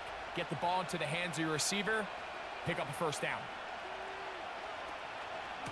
They'll work the middle here with Kamara. Woo! And the Saints are going to have a first and goal coming up as they try to finish off this drive with 6 points. This is where you have to be careful, Mike. You find yourself winning in the second half. Human instinct says, all right, let's just sit on the ball and protect the lead and let the clock run out. You can't do that. Stay aggressive. Do what got you here. Continue to mix the run with the pass. Keep your foot on the gas and try to extend this lead. Good blocking, and he's in. Rashid Shaheed. Touchdown, New Orleans. Good drive. They kept the ball. Greg, they moved it effectively down the field and finish it off on the ground for the touchdown. So often, Mike, we see teams work on a great drive to get down here close, only to settle for a field goal. But in this case, give them a lot of credit. They put a great drive together, but they're able to capitalize and finish it off with 6. Groupie now for the extra point.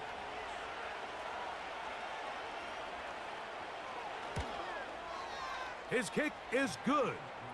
The Saints are going to open up the lead to 8.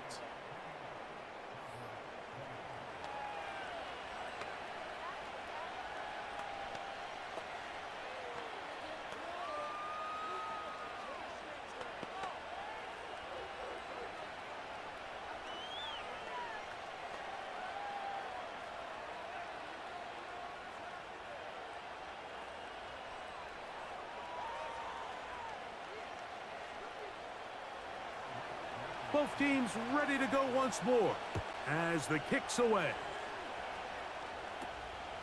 Short kick taken at the 17. And this will work out quite well. He'll get it all the way out to the 30-yard line. The Cowboys offense and Dak Prescott set to take over again. And he's had it going in the first half. Really had his way with the secondary. They have been powerless to stop him. Now, they'll try to keep it going.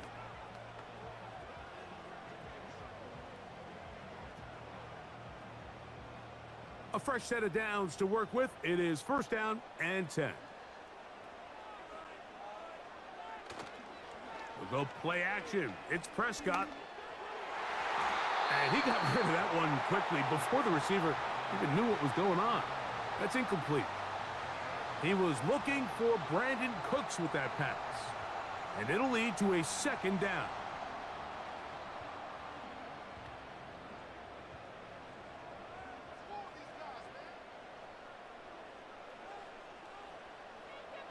Here's Prescott. Open man, downfield, it's CeeDee Lamb. He's over 100 receiving yards on the afternoon now, and a first down to boot. Really nice job there to move the chains early in this drive, but now as they approach midfield, continue to keep your foot on the gas. Don't get conservative. Don't start sitting on the ball. Cross midfield and go. Anytime you find yourself on your opponent's side of the field, you have to be thinking points.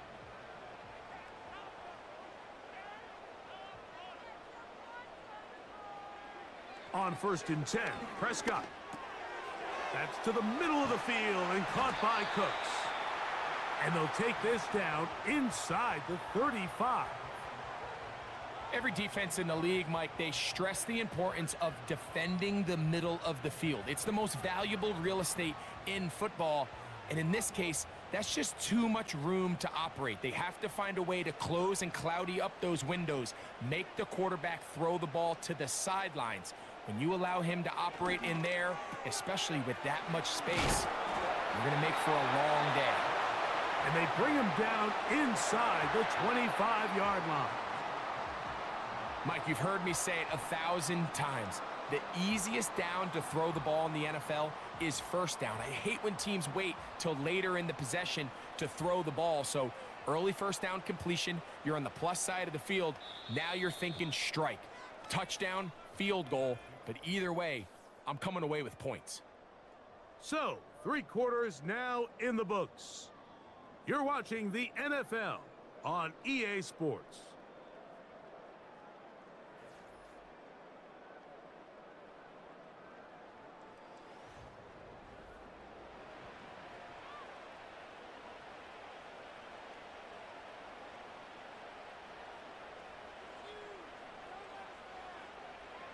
Prescott again.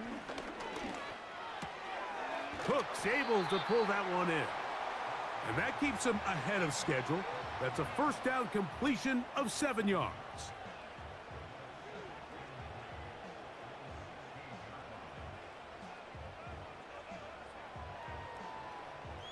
Second down and 3.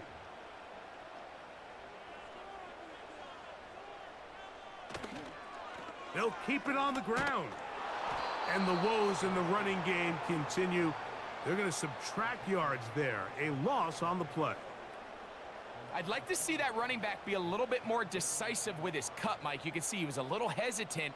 And once you're late making that decision, you just kind of get strong laterally. Great job there by the defense, and he has no choice but to take that loss. They'll run here.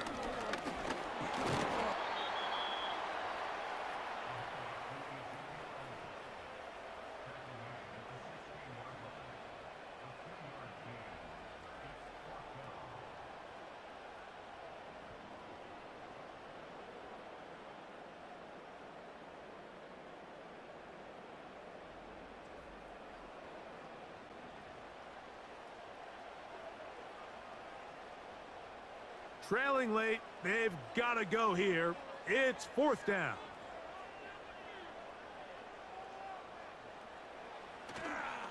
Play action now. Prescott. He'll try and get there on the ground. And he's going to slide down with the first down inside the 5. 13 yards and a big exhale as they convert on 4th down. There's nothing worse than having to settle for a field goal when you're in the red zone. So they roll the dice here. They leave the offense on the field, and boy, does it pay off. Great job by the quarterback extending this drive with his legs, and he sets up first. And that big offensive line, clearing space. He's in. Ezekiel Elliott. Touchdown, Dallas. Greg, how often do we say it's a one-possession game, but that's a 2-part story? Part 1 taken care of right there with the touchdown. All right, Mike, so they go down and they get the all-important touchdown. But only half the time is this truly a one-score game. They need this two-point conversion here to tie it up.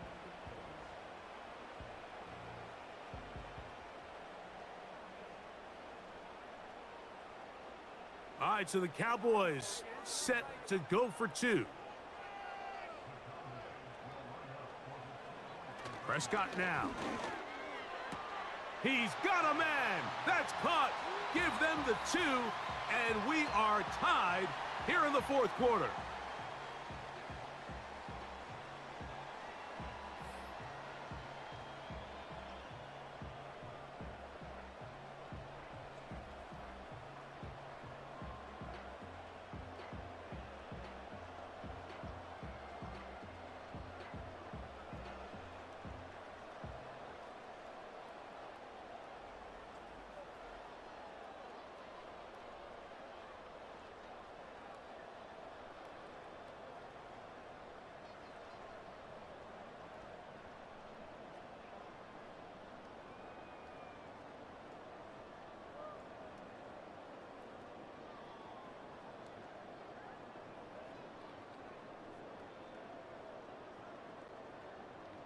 All even. Fourth quarter, everything we've wanted. What's in store in the remaining time? And their drive will begin at the 30-yard line. The Saints offense ready to see what they can do with this next possession. This game all even now following that touchdown a moment ago, and they'll look to retake the lead on this drive, which starts with first down.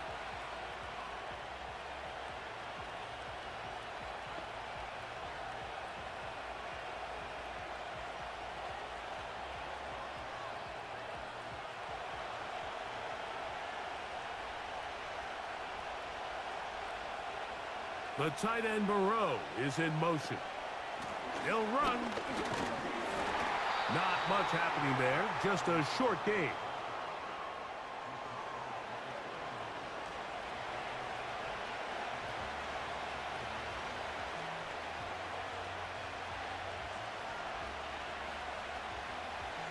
Here's a 2nd and 9.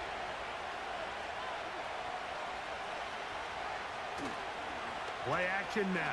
It's caught. This one is caught by Moreau.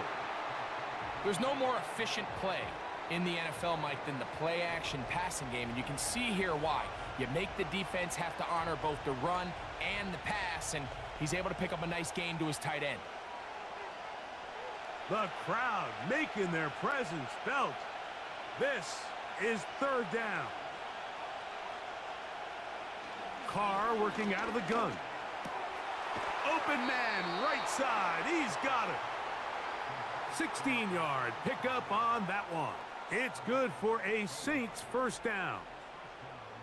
You get in these situations, third down, tie game, fourth quarter. I mean, this is really where your quarterback makes his money. You are going to put your faith and say, all right, what is the best play for this offense to execute? And the game really rests in the hands of your quarterback. And he continues to come up with these third down pickups and continues to extend this drive. He's got a shot to come away the hero and win this game here late. It's not the big play they were hoping for, but first down efficiency, staying ahead of the chains, is what every offense is trying to find, and it brings up a manageable second down.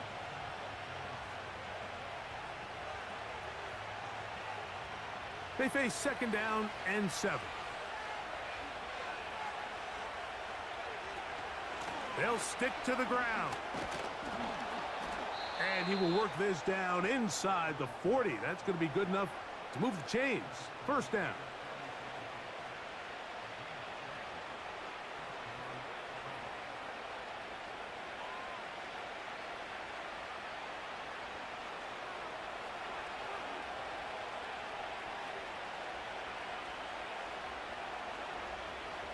To throw is Carr. That's caught over the middle by Johnson. And this takes him into the red zone. He's brought down inside the 20-yard line.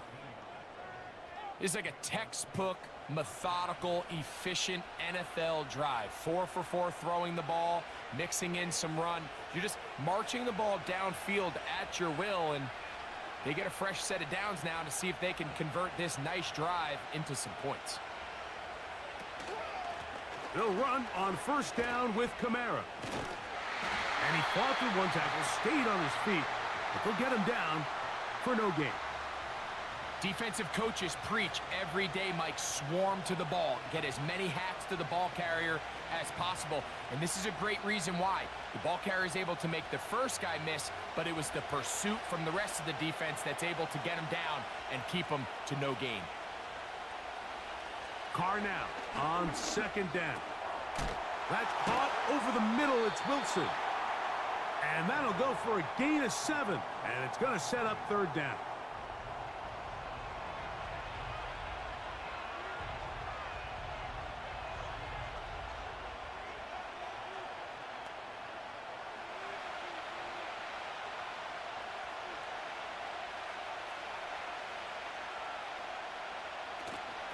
They'll try and run for this with Kamara.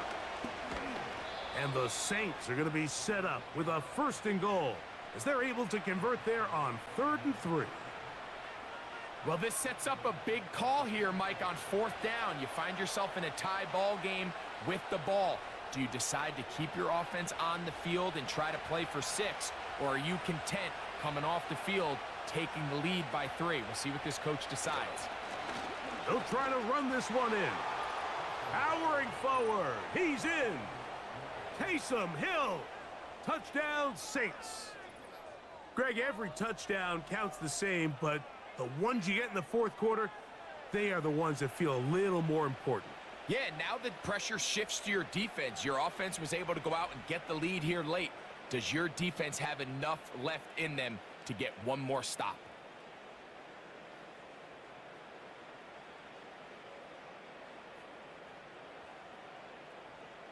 Groupie now, on for the extra point.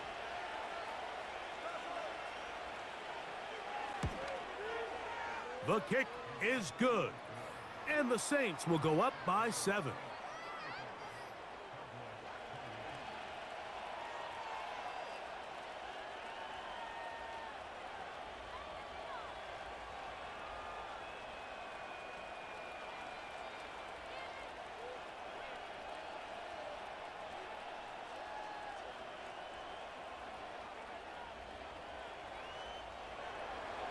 So the lead is 7 now. Here in this 4th quarter, the tie has been broken. Let's see what happens on this kickoff. Nice job by the return team as he takes it across the 30-yard line. There's CeeDee Lamb heading back out there with the rest of his Cowboys teammates. And he's looking to finish strong. He has been unquestionably the star of the show as they have just absolutely had no answer on the defensive side of the ball.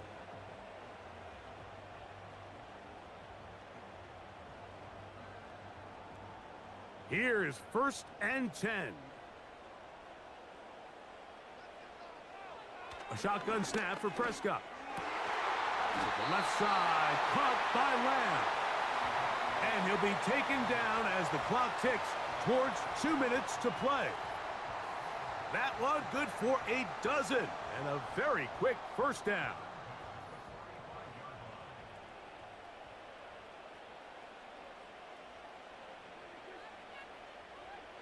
They'll drop to throw. A dive and a catch. Incredible. 13 yards on that pass play. That's good for a Dallas 1st down. All right, this is a good start. Plays like these are definitely going to help as you work your way into scoring range. While you have to be wary of the clock and keep an eye on it, they should have plenty of time here to finish this drive. This pass right side, caught by Lamb. And now the Cowboys going to take a timeout, and they'll take it with just over 90 seconds left on the clock.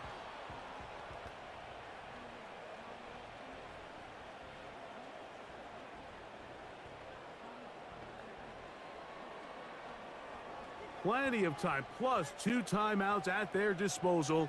It's 1st and 10. Again, Prescott to the air. Catch is made. That is Schoonmaker. It'll be taken down rather swiftly after a gain of just 3. When you put plays like this on tape, it sends a message to every defender across the league. When you play this offense and this guy has the ball, you better bring it when you come to contact him, because if not, you're going to be on the wrong end of it. Inside the 10, it is caught. And he will score. Touchdown, Cowboys. All right, so Mike, now the interesting thing is, do you want to take the lead with still enough time for your opponent to get the ball back to go to try to win it? I think I'm kicking the extra point here, tie the game. I don't want my opponent in a fast 2-minute mode to try to win this game in regulation. Now I'm playing for overtime.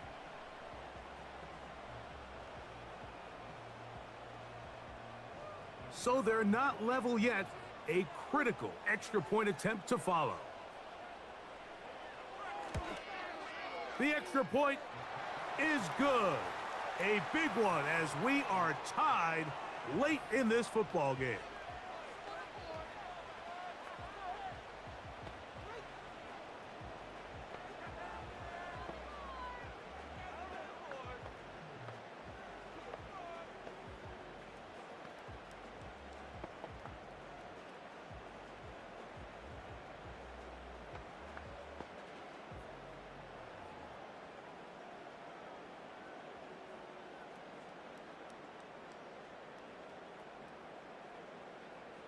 Tie game. Still time to break that tie, though, as you see. Maybe run a 2-minute offense.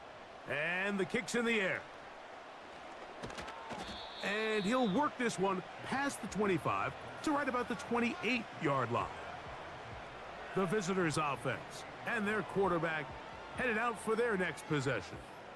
And this defense might be about ready to wave the white flag. Nothing they have tried to throw at him has been successful. He just processes things so quickly, making the right read, seemingly every time. They'll come up for 1st and 10.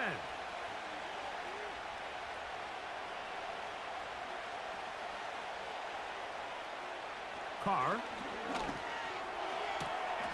There's that man again. Another catch. He's over 100 receiving yards on the afternoon now. And a 1st down to boot.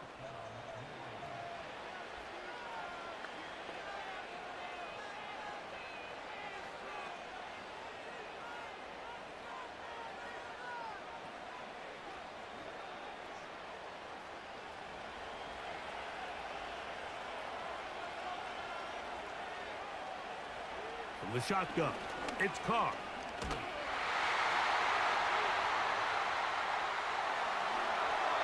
They'll be forced to just throw that one away. It's incomplete. Nice example there, Mike, of the quarterback just being smart with the ball, understanding it didn't quite develop the way he had intended. Throw that ball out of harm's way, live to play another down. They'll come up now for 2nd down.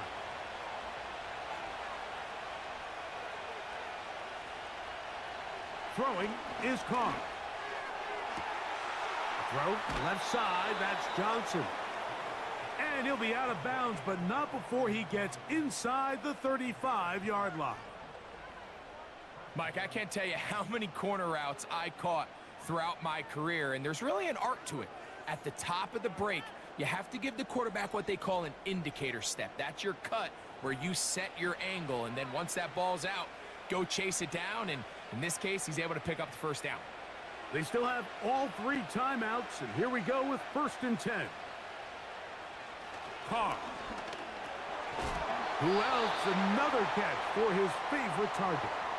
That's a timeout for Dallas. It's their 2nd, and they'll stop it with just over 40 seconds to go in this one.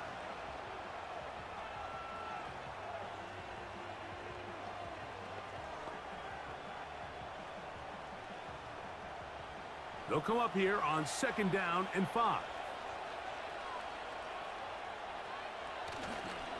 Kamara. And he's bottled up after a gain of a yard. Cowboys going to use their third and final timeout. Clock will stop with 37 seconds to play.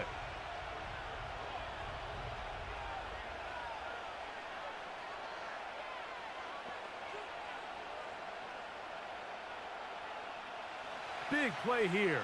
Crowd on their feet for 3rd and 4. Here's Kamara. And that call will not get it done. The defense ready, stopping him behind the line of scrimmage. It sets up 4th down. This is one of those down and distances where the offense really could either run or pass, but give credit to the defense. They sold out to stop the run, and boy, were they right. They take them down for a loss. So a pressure kick coming here for Blake Grupe. This to win the game. This kick is good. And it's celebration time. A walk-off victory on the game's final play. So this one a win for the visiting Saints. They get themselves into field goal range for one final shot. And the kicker delivers. They avoid overtime and come away with a 3-point victory. So that'll do it for us. For Greg Olson and our terrific team behind the scenes, I'm Mike Tirico. You've been watching the NFL on EA Sports. Follow us on X at EA Madden NFL. With that, we say so long, everyone.